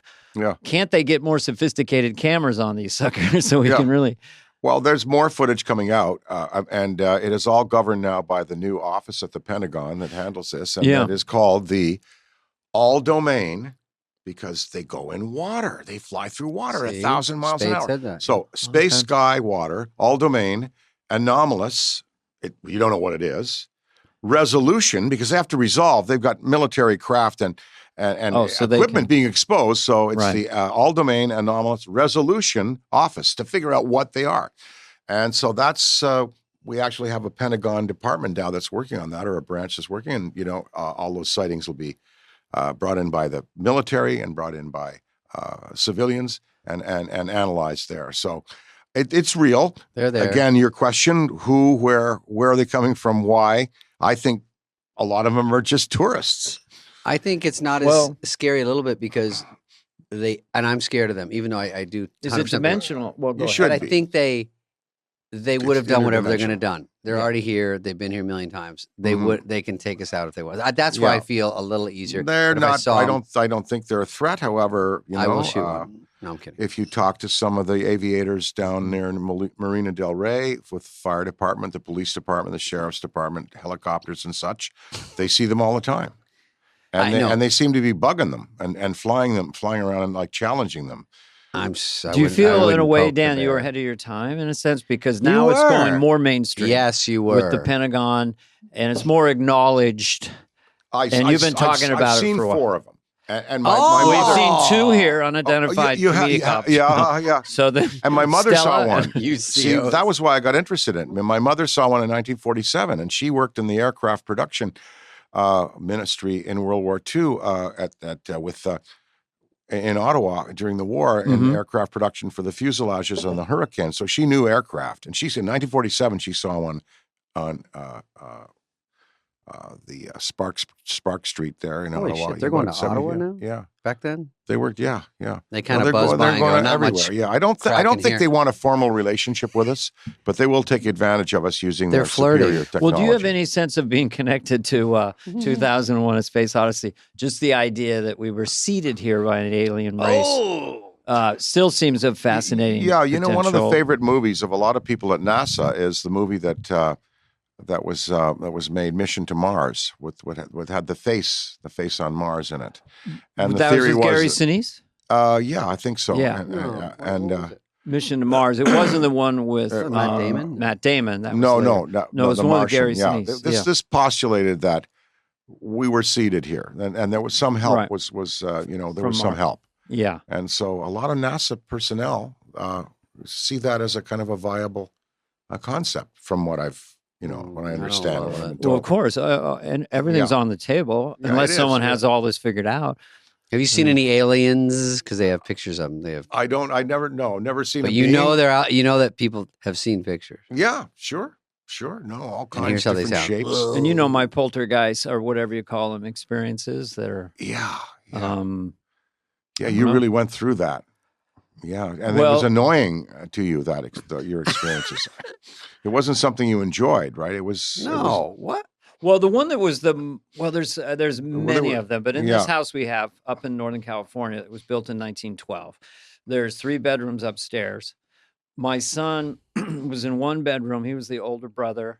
And over time, he had a lot of waking dream states or nightmares. And he moved into his brother's room just organically, the younger brother. Mm-hmm. And so one night, and I didn't know what white noise was at this point, believe it or not. He just had not, it was the 90s or whatever. So he had a boombox in the bedroom he'd left.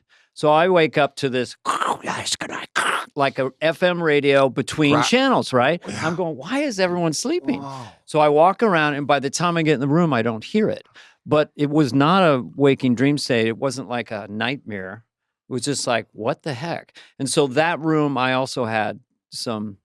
When I slept in there once because company's over, I had an experience there. But I've become less afraid of it because if it starts to happen, I just sort of go with it now. Yeah, well, it happens to millions of people. Hans Holzer, Holzer, he was the great Ghostbuster, and he has a great number of books upon, dealing with all of the things that he dealt with in his career. Is that how Ghostbusters started? Is you just got into all that? Well, my family was into it. My great-grandfather was a spiritualist researcher, and all around the house, in the cottage there that we had in the summers, which was the summer house where he lived, it was full of journals and books and his writings. And so I was sitting there flipping through a journal from the American Society for Psychical Research, and it was an article on quantum physics and parapsychology. And I just went, okay, parapsychology, quantum physics, the real terms, the real vernacular, the real research that's being done, marry that to an old style comedy like Abbott and Costello, Bowery Boys, Bob Hope, and Bing Crosby, who did ghost movies. Yeah. In fact, Hold That Ghost, I think, is a movie with Jerry Lewis and Dean Martin, and it's the first use of the term Ghostbusters. Somebody asks Dean Martin, "Who are you guys?" "We're Ghostbusters," he says. Oh, really? Yeah. Where is it Ghostbusters? And by the way, just as an aside, we're Ghostbusters. I want to tell you. He says, yeah. So that was the first use of the term, and there was a great tradition of ghost movies in Hollywood. I thought, let's marry the real vernacular, the real science, the real fact that people are seriously into this research with an old style comedy. Now, as an aside, that movie, Hold That Ghost, with Jerry Lewis and Dean Martin, Jerry Lewis does a walk down the stairs in the old castle set that it defies physics. The way he comes down those stairs and doesn't kill himself is amazing. He was a spectacular. Was he trying to be? No, he was just coming down the stairs. Oh, just clumsily coming down the stairs. Not possessed or something. He is just clumsily walking down the steurs, and I don't know how he didn't kill himself. He was a masterful physical comedian. Absolutely masterful. Yeah. To your point, you hung with him. You must have known Jerry Lewis. Yeah. Not really. No, I met the woman who played the ingenue in Cinderfella. Cinderfella. And then I went and looked at a scene on YouTube of Jerry Lewis. There's a centerpiece where he's dancing around with the stairs. To your point, the physical comedy is breathtaking. Yeah. And it went on and on. He was directing it. No. You must have met him. I did. I talked to him on the phone. Schaefer hooked him up on the phone with me one day. And Jerry and I said, Jerry, can you give me a ngang? Give me a ngang. And he, on the phone, I'll never forget, over the phone, I heard, it all comes from the Jewish Yiddish theater of the Lower East Side, the Catskills, all of that humor, the nyang, the shoulder take, the spit take.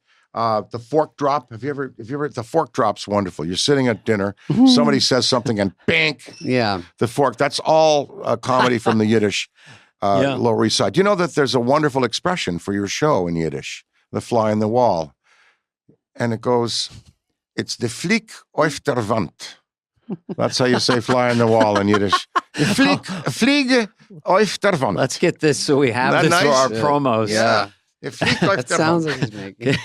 It's poetic. So that the ngang, he gave me a ngang, and all of that comes from that rich tradition. Did you have other like heroes? Like, did Cary Grant ever reach out to you, or other super in the 70s when you guys were exploding? Because Tim Leary and Davis were Timothy Leary. Yeah, Timothy Leary and Davis were great. And I bought Tom him. Davis. Yeah. I bought him, and on our friends, I bought the last steak dinner that he ate before he died at the Marmont over there at the restaurant. What'd you put in it? Really? It was already taken care of. And now everybody's doing it for mental health reasons. And Timothy Leary. I met Jimmy Hoffa. Because whatever happened to him? That's a big one. Yeah. Giant Stadium. That's the last I heard. That was yeah. Well, you saw that movie with Al Pacino and that. Met him. Heather, is that ice. Lauren Bacall. I worked with her. I worked with Jim Garner and Jack Lemmon. I worked with Jack Lemmon in a movie called American President. And Lauren Bacall was in that. That was wonderful. Was that Pete Segal? Yeah, Pete Segal. Yeah. And work with the all great veterans like that. Yeah, that's what I was curious about. As soon you intersected with them. So neat. And it's something special. When you left SNL, was there? So Chevy came. We had Chevy on here. He was perfectly bananas the way we wanted. It's amazing. Eh? He was. We're so mad we didn't film it. It was so funny. Yeah. He was doing shtick and stuff. No, his sticks and stones. His work with his fingers. If you never saw any other part of him, the work with his hands. I remember he did something just like he's there. He's got the fingers walking, and then all of a sudden. And it starts to, and you it's just hilarious, the control. Yeah. Well, we had this here, which is like 10 bottles on a tray. And he just waited. And at a given point, he just pinned them all down. He reached for it, and it was just like they were flying. Pins. Yeah, perfectly. But he waited. He knew. You could tell he knew early on. That was his go-to. No, I love Chevy. We do too. And you stayed straight through. Like he was the first year of SNL, and then you stayed. How long did you stay? 5 years? 4. 4 years? Yeah, and the reason we left was purely and sorely because we had to finish the Blues Brothers. Oh, we really? thought maybe it was a possibility we'd go back. We went to Chicago, then the movie went sort of early summer, late summer. Kept going? Autumn. But you were shooting. And we were shooting, and we had to go back to L.A. to shoot some of the stuff inside, the church scene, the soul food restaurant, all of that had to be done in L.A., and we knew we couldn't go back, so I made the call to Lauren saying we weren't going to return for John. How hard was that? It was made a little easier because when Animal House was being done, they wanted me to play D-Day, and they wanted me to join Landis and Reitman and you'd be great. And John in Oregon to do that movie. And I just looked and John's gone, man. I just looked and I thought, I can't leave Lauren here without a writer or an actor, So I told him, I said, I'm going to stay. And I stayed on then. So when we left for Blues Brothers, it was a little easier because I did stay on and I didn't leave for Animal House. Yeah.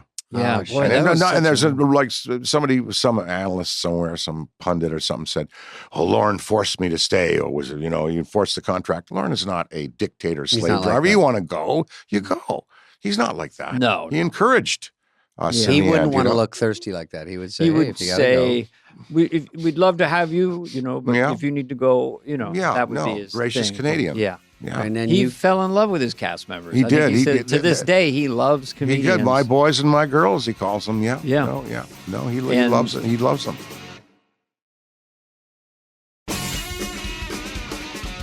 When I came in '86, because he'd had that 5-year hiatus, constantly references to you guys.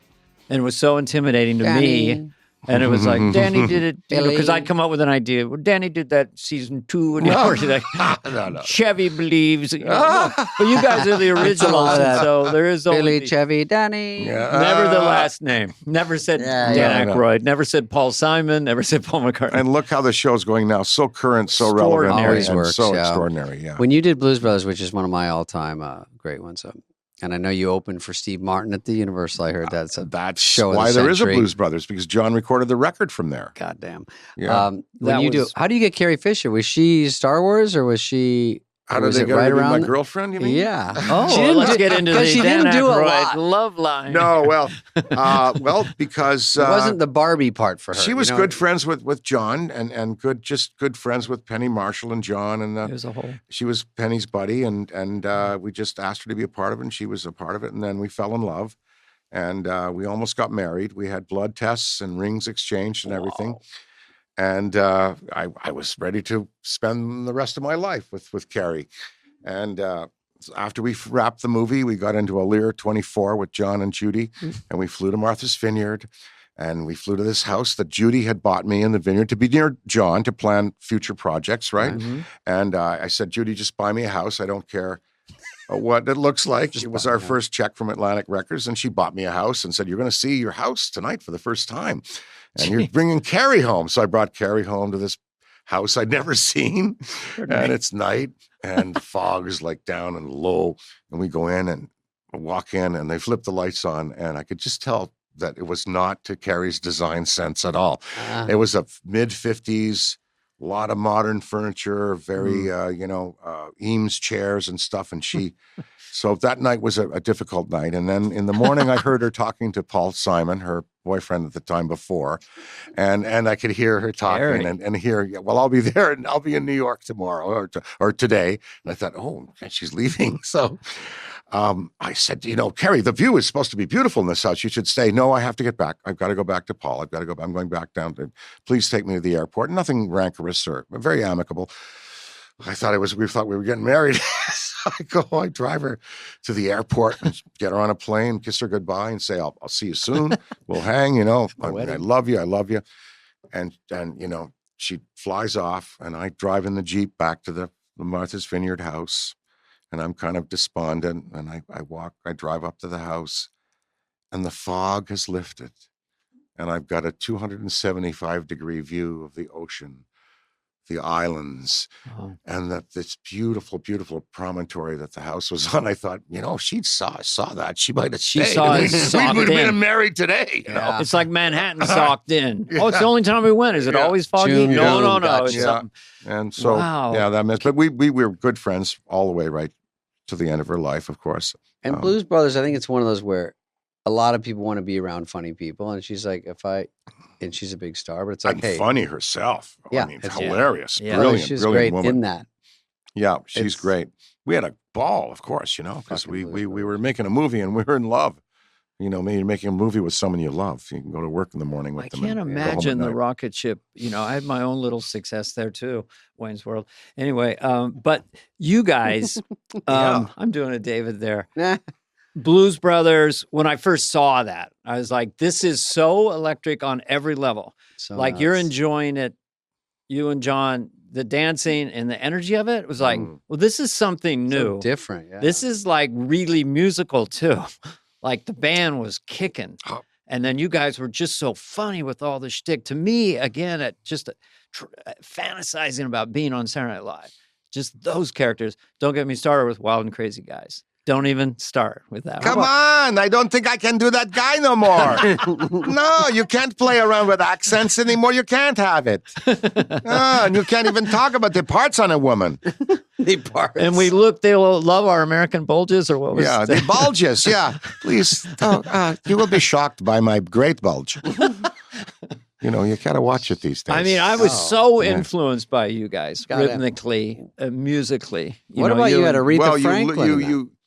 She was. You had Aretha. I think that is one of the greatest. She was That's the one you're talking about inside. She looked so cute in that waiter's outfit. She didn't want to wear the waitress's outfit. No, I can't. I can't. And then she's Deborah great. Nadoolman, Landis's wife, the designer, designed this beautiful waitress's She looked outfit that great. made her look great. Yeah. Yeah. She was It was even funnier that she had that. So supportive of us all the way through. She always was. And so was Ray and everybody. Yeah. And John Candy. Yeah. We had another Candy was legend. In it. Yeah. Yeah. And then we had Cropper and Dunn, who were Otis Redding's guitar players. So that made it happen. Now I still play with Jimmy, John's brother. We go out and we have an active concert schedule. We go out with a band that we got here from California and Texas that we put together over the years. And we got a couple of gigs what's more fun than that? The music, nothing, right? and the hear that guitar and hear that just the organ and moving. I've got 78% of the moves left, so that's pretty good. Yeah. Last week it was 80, but it declines. Yeah, I'm in the low 40s. I don't know. Yeah, it's not all clicking. Or it is clicking. God That's the damn. problem. So you're going along. There's Trading Places. There's Blues Brothers. There's all these stuff we get on Saturday Night Live. Yeah. And then fun. What's Dan gonna do now? And then I don't know what the trajectory was, but then Ghostbusters was like probably equivalent, inflation adjusted, almost like Gone with the Wind or something. It was like 300 million in 1984. That's right. So like it was 300 million now or $1 billion. Oh my God. So what?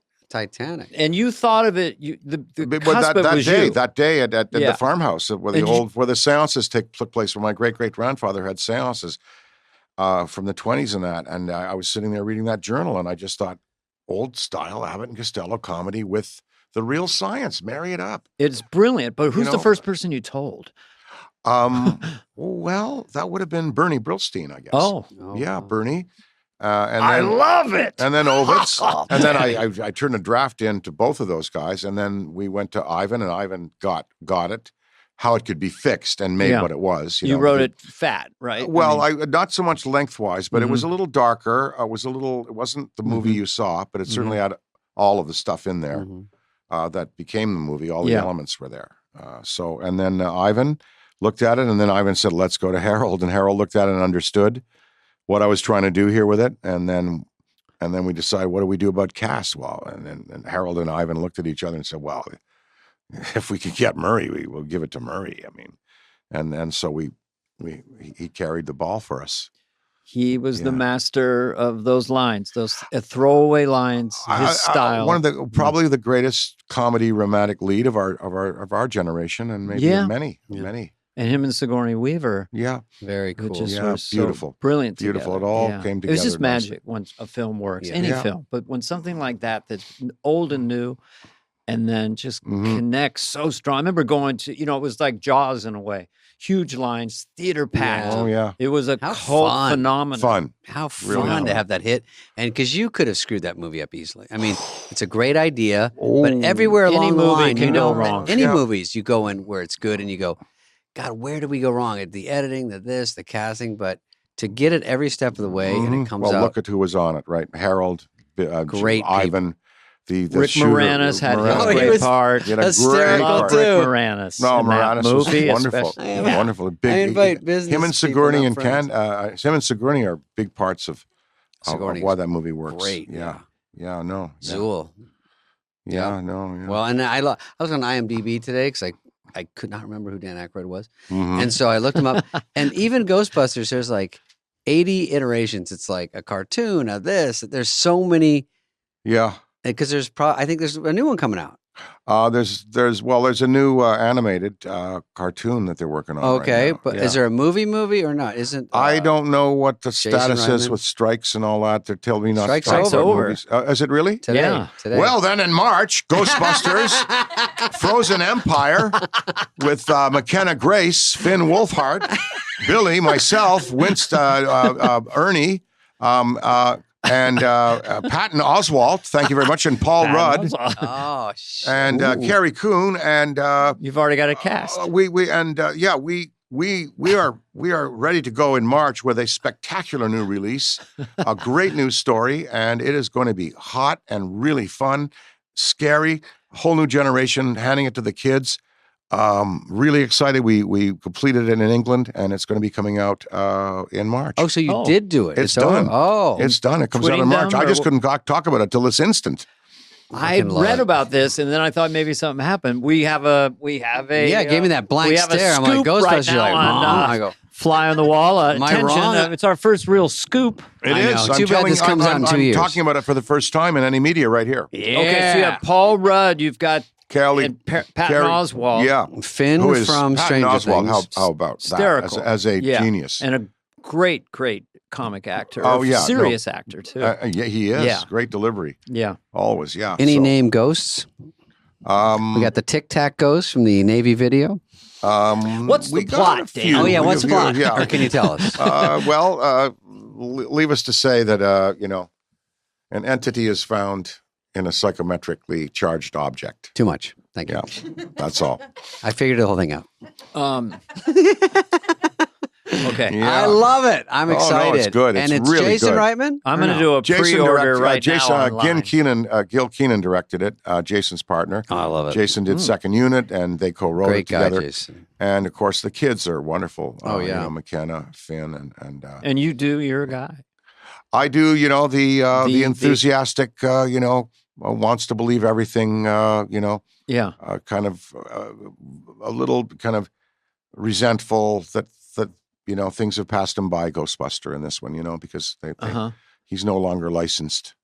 You always have that skill set of putting a lot of words together, really. Like that is true. Like as a comic concept, but that. Is that something you did as a kid? My mother was French Canadian. My mother was French Canadian, and I grew up around French Canadians. And French Canadians, they speak very fast like that. Ils parlent vite comme ça. Non. Viens ici là. Amène-moi ça. No. They talk a lot fast. Bring me that right now. Give me the salt. Give me the pepper. Give me the steak. Give me the potato. Give me everything. You want some wine? They talk like that. They're fast. Yeah. The French Canadians. So I had this always, and plus. Sitting around the table, there'd be 14 family members, and you couldn't get a word in unless you injected it in there.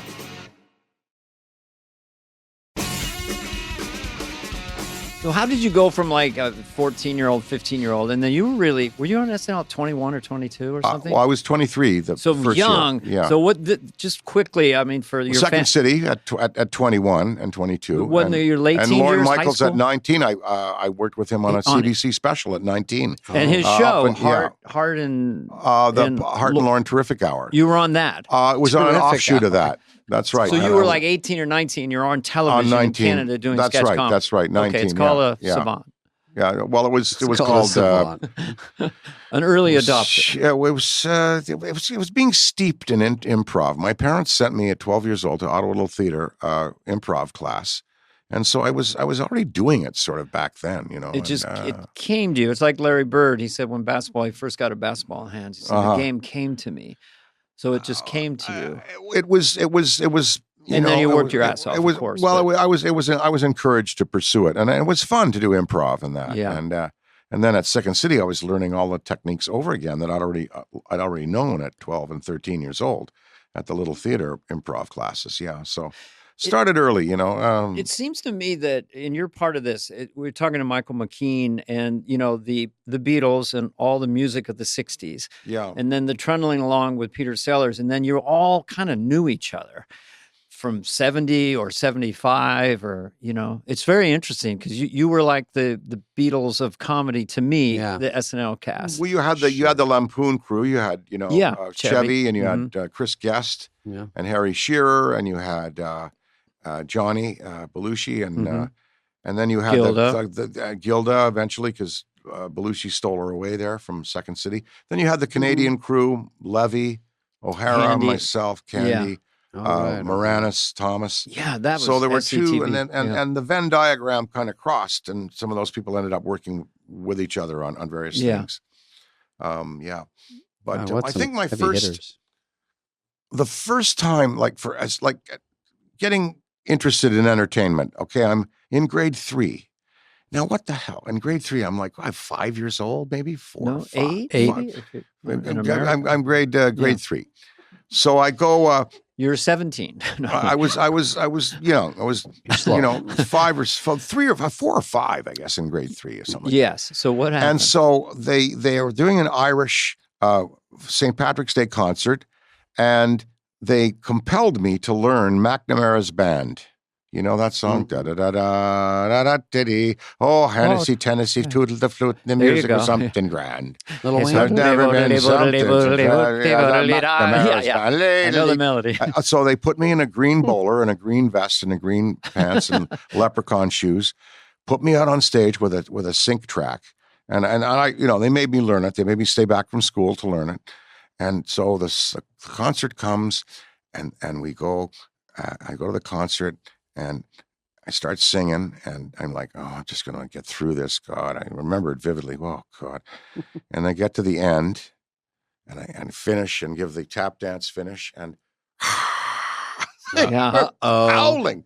The crowd, whoa, really? You like that much? And I'm thinking to myself, oh, wow, that's good. And so I was the big applause, and they take me off stage into the wings. I give back my bowler, and I'm thinking, oh man, that was very, very interesting. And then two of my friends, Ricky and Greg, come up. Rick Hollingsworth and Greg Chittivis, and they come up and they say, "Hey, yeah, that was nothing, man. They're like the bad donkeys in bad donkeys and over in in Pinocchio, bad guy. Yeah, you're not so good. Don't get cocky. You ain't so yeah. Think that was good? You think that? Come here, come on with us. Let me show you something. Let me show you this. Let's show you this.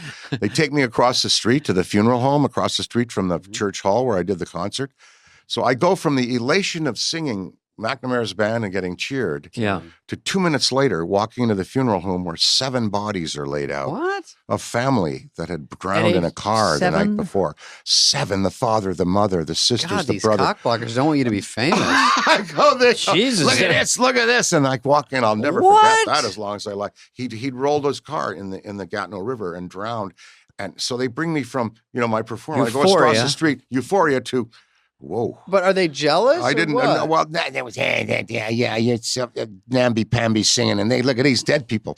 So they go over, and there were the 7 on a baby coffin, too. Jesus, great crew. I didn't do any jigs for years and years afterwards. That turned me right off any kind of performance. That's a true story. Isn't that weird? Oh, wow.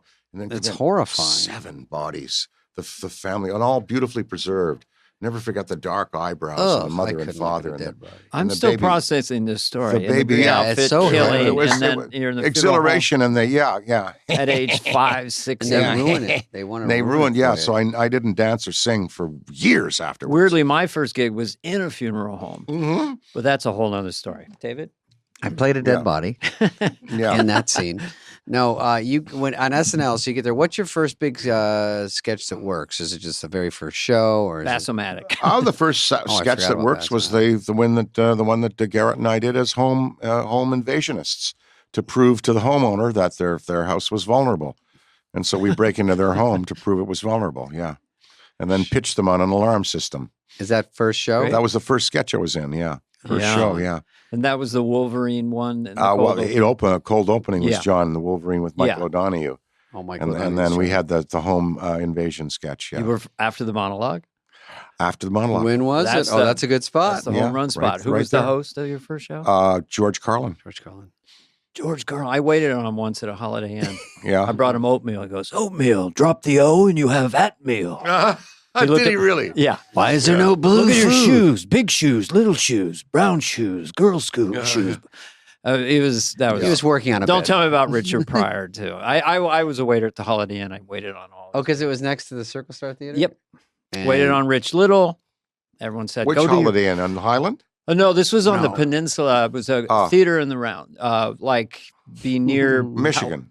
No, peninsula, south of San Francisco. I saw San Francisco. Yeah, I see. Right. And they all stayed at the Holiday Inn. Yeah. So they were, I gave Richard Pryor, Denver omelet, stuff like that. Yeah. Well, I find the great people are really nice. The ones who are really great are nice, and the medium talent people aren't so nice. I think that's true. He was a great Richard, Pryor and Carlin. They were both. Yeah, and they would have been gracious to you. Very nice. I did a movie with Pryor. Oh, he yeah. was very sensitive and sweet and great. Vulnerable. Yeah. Did he host when you were there? What's up? Did he host? Richard Pryor hosted. Sure, I remember helping to write that show. All right, sir. Fair enough, sir. Yeah. What's that from? That's right. Yeah, Tom. Yeah. That's Tom Snyder. I think I was doing Harry Shearer doing Tom Snyder. He did a great Tom Snyder. Oh, really? Outstanding. Tom, everybody. I remember saying, I love Tom Snyder. I was a kid. I didn't even know. Dan, I'm so young. No, I'm not. But I was watching it going, I never thought of being on Saturday Night Live. I just was, every kid loves comedy. And I was like, oh my God, and that's Tom Snyder. I was just starting to get why it was so funny. I didn't really get the depth of how funny it was. I'm like, that's like the guy I just saw. And it was so good. And it was like that dumb little studio and it's little lighting and you have a cigarette and all that stuff. I mean, Fred Garvin, was his name Fred Garvin, male prostitute? That's right. Little lady. Say for the lady? Yes, little lady. The name is funny at the time. Fred Garvin. That just sets his male title, prostitute. and he announces himself that way. But the copycats and Rich Little in that generation, Frank Gorshin, and those are the shows I was watching. And I love those impressionists, Rich Little, Fred Travolina, Gorshin. Right. It's extraordinarily gifted. Yeah, they were great. And that was like magic to me. But when you guys came in and did them in a different context, it was just postmodern. Yeah. It's just a lot of great impressionists on the show. Hartman was spectacular. And we've referenced you and Phil. There's a connection personality-wise. You both have so many interests. Yeah. Outside of being quasi-effortless performers, and then would go read these journals. He was a pilot. Yeah, he's a pilot. Yeah, he was sailing. He was. I loved him. I loved him too. He was wonderful. You did Bilko with him, right? Yeah, that's right, Steve Martin. Yeah. Here's to Phil. Yeah, and Chris. Rest his soul. Chris, John, and a lot to be thankful for at this time of year: Thanksgiving and Christmas, and the old vodka there in the Skulls is available in stores all over the nation. All over the if you world. Want to, if you want to get the coolest gift bottle out to you'll friends, ever see. well, it makes a great gift. That's why I'm on this kind of little tour here, because it's gift-giving time of year, and we want to remind people that Thanksgiving and Christmas, there's a gift you can bring home. And, everybody wants to get ahead. That's right. Get ahead. But where do you get it? Is there a website? Is there World Wide Web, crystalheadvodka.com. It's in most liquor stores across the country, chains and otherwise. Yeah. Crystal Head. And I think it's got a pretty big brand name. Yeah. I think people really are aware the bottle of it, but it's always good to stir the pot because there's a lot of room to grow. So, yeah. See? The bottle should be on your shelf if you have liquor. It just looks cool. It tastes good. It should be on every bar in the world. Crystal Head, just a few seconds before you get out of here. How'd you come up with that name? Well, it's based on the legend of the Crystal Heads, which from Indiana Jones was referenced in the Indiana Jones movie, and they made a movie about it. In fact, we were developing the concept kind of right in parallel, and I find out that Steven's doing this movie about Crystal Heads. So I actually called him to take a meeting to tell him, we're not copying your enterprise here. Okay. We started at the same time, and it takes 2 years to build a project like this. Mm-hmm. And so I said, when your movie comes out, we will be out on the marketplace. We'll have been out a little before, but I explained to him that and it wasn't kind of a plagiarism, and it wasn't really. Crystal Head, there were 13 of them. What if he stole it from you? No, the lead time doesn't work out in terms of like when both projects came to fruition. But the Navajo, the Aztec, the Mayans were supposed to have had these heads, and they were used for crystal balls. Mm-hmm. And so we decided we were doing this vodka that had no fluids that were pollutants, glycols, sugar, limonene, clean. And so we wanted to sell the idea of enlightened, purified drinking of beverage alcohol, and this was the perfect package to put it in. Yeah.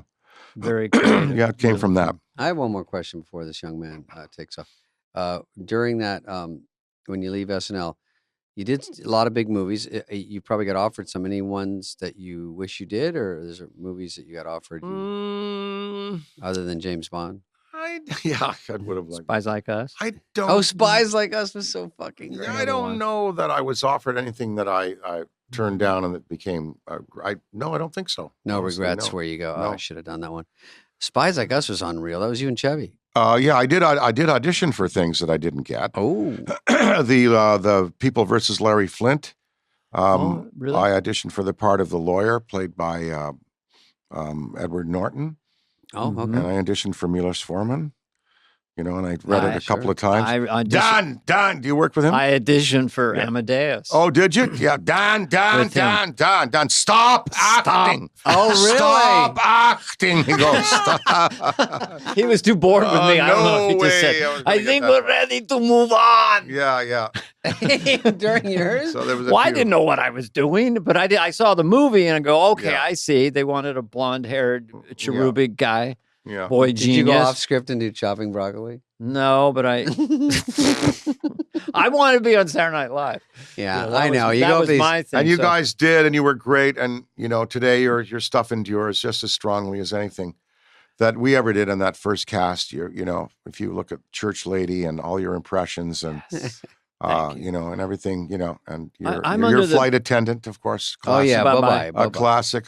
Oh yeah. My theory, all of it great. My theory is this: is that music and comedy just have to reflect the times, and so we were for our time. Yeah. And then I don't ever want to be a grumpy old man about Taylor Swift. She's no John Lennon, that kind of thing. I sat and tried to really do a deep dive into Taylor Swift because I wanted to know, and she's incredibly skilled.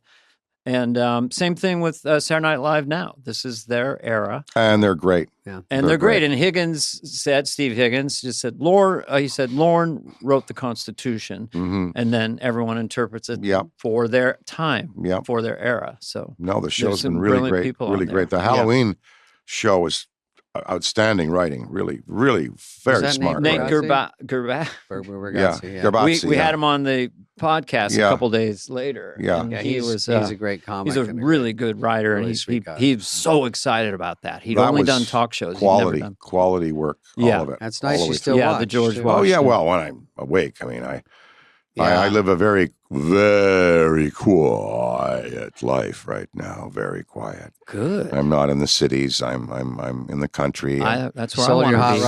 rods. I used to have a Grand National that was pretty sweet. Yeah, right. All right. That old Black National. Yeah. Oh yeah. Black Grand National store you go to and everyone knows your name, kind of thing. No, and go in on the motorcycle or take one of the old, the old cars in. It seems to me, just from afar, you've always had one foot still in whatever you call regular life. I would say so. Yeah. Motorcycle friends, get a steak. I don't know. I've heard things, but it seems like you've always. Oh, sure. That, well, of course, for sanity, yeah. But I don't like living in cities anymore. I prefer to live in the country, just because I have tinnitus, the ringing, and also to sleep at night, the blackness. You need the blackness to sleep. And where I have a place, the mountain air is coming in. And I can open my eyes or close my eyes. Black. Still black. Black. Yeah. And dead quiet. All I'll hear is the coyotes sometimes throw a party. But it is so good. The deep sleep you get there. It'll prolong life, that sleep. It really will. Yeah. Mine's being short and I'm about 40 feet from sunset. It's quiet, and this is a fortress here, David. I just hear this is where we want to be during the Great Reset. Yeah. Plus, he's got a lot of food. He stocks a lot of food. This whole thing, Dan. First of all, we've all looked up to you. You're a lovely guy. You're always nice to me. I interviewed you for Spin Magazine when I got on SNL. Yeah, and you're so cool. And just the fact that you still. Generous, everything, and talking to us. I love hanging with you guys. We love just bullshitting about the old days. Yeah, there is an expression, Canadian nice, and I went to Canada once and did a gig, and there is Canadian nice. There's Minnesota nice, but Canadian nice was like I was just at a table before I was going to go out there, and a guy was like, he saw me look at some water. Hey, would you like some water there? I can get some water for you. So there is Canadian nice, and Mike Myers yourself, and it's very sweet, and my wife's Canadian, so I'm much partial. Yeah. She's very nice too. Sure. She listens to the podcast. I just did Calgary last weekend, and everyone was nice. Yeah, it's just Canada's just a cool country. It's not a rumor; it's real. Yeah. Thank you, anyway, Dan, it's been such an honor and a pleasure. Great. You've been a big part of the puzzle of our little project here, and we're so glad to have you. We'll hang again soon. Yes. See you around campus is what I say. Take care. Slam my crystal head just for you. David has quietly gotten drunk during the podcast. David is hot. David is messed up. Stuff works. Oh boy.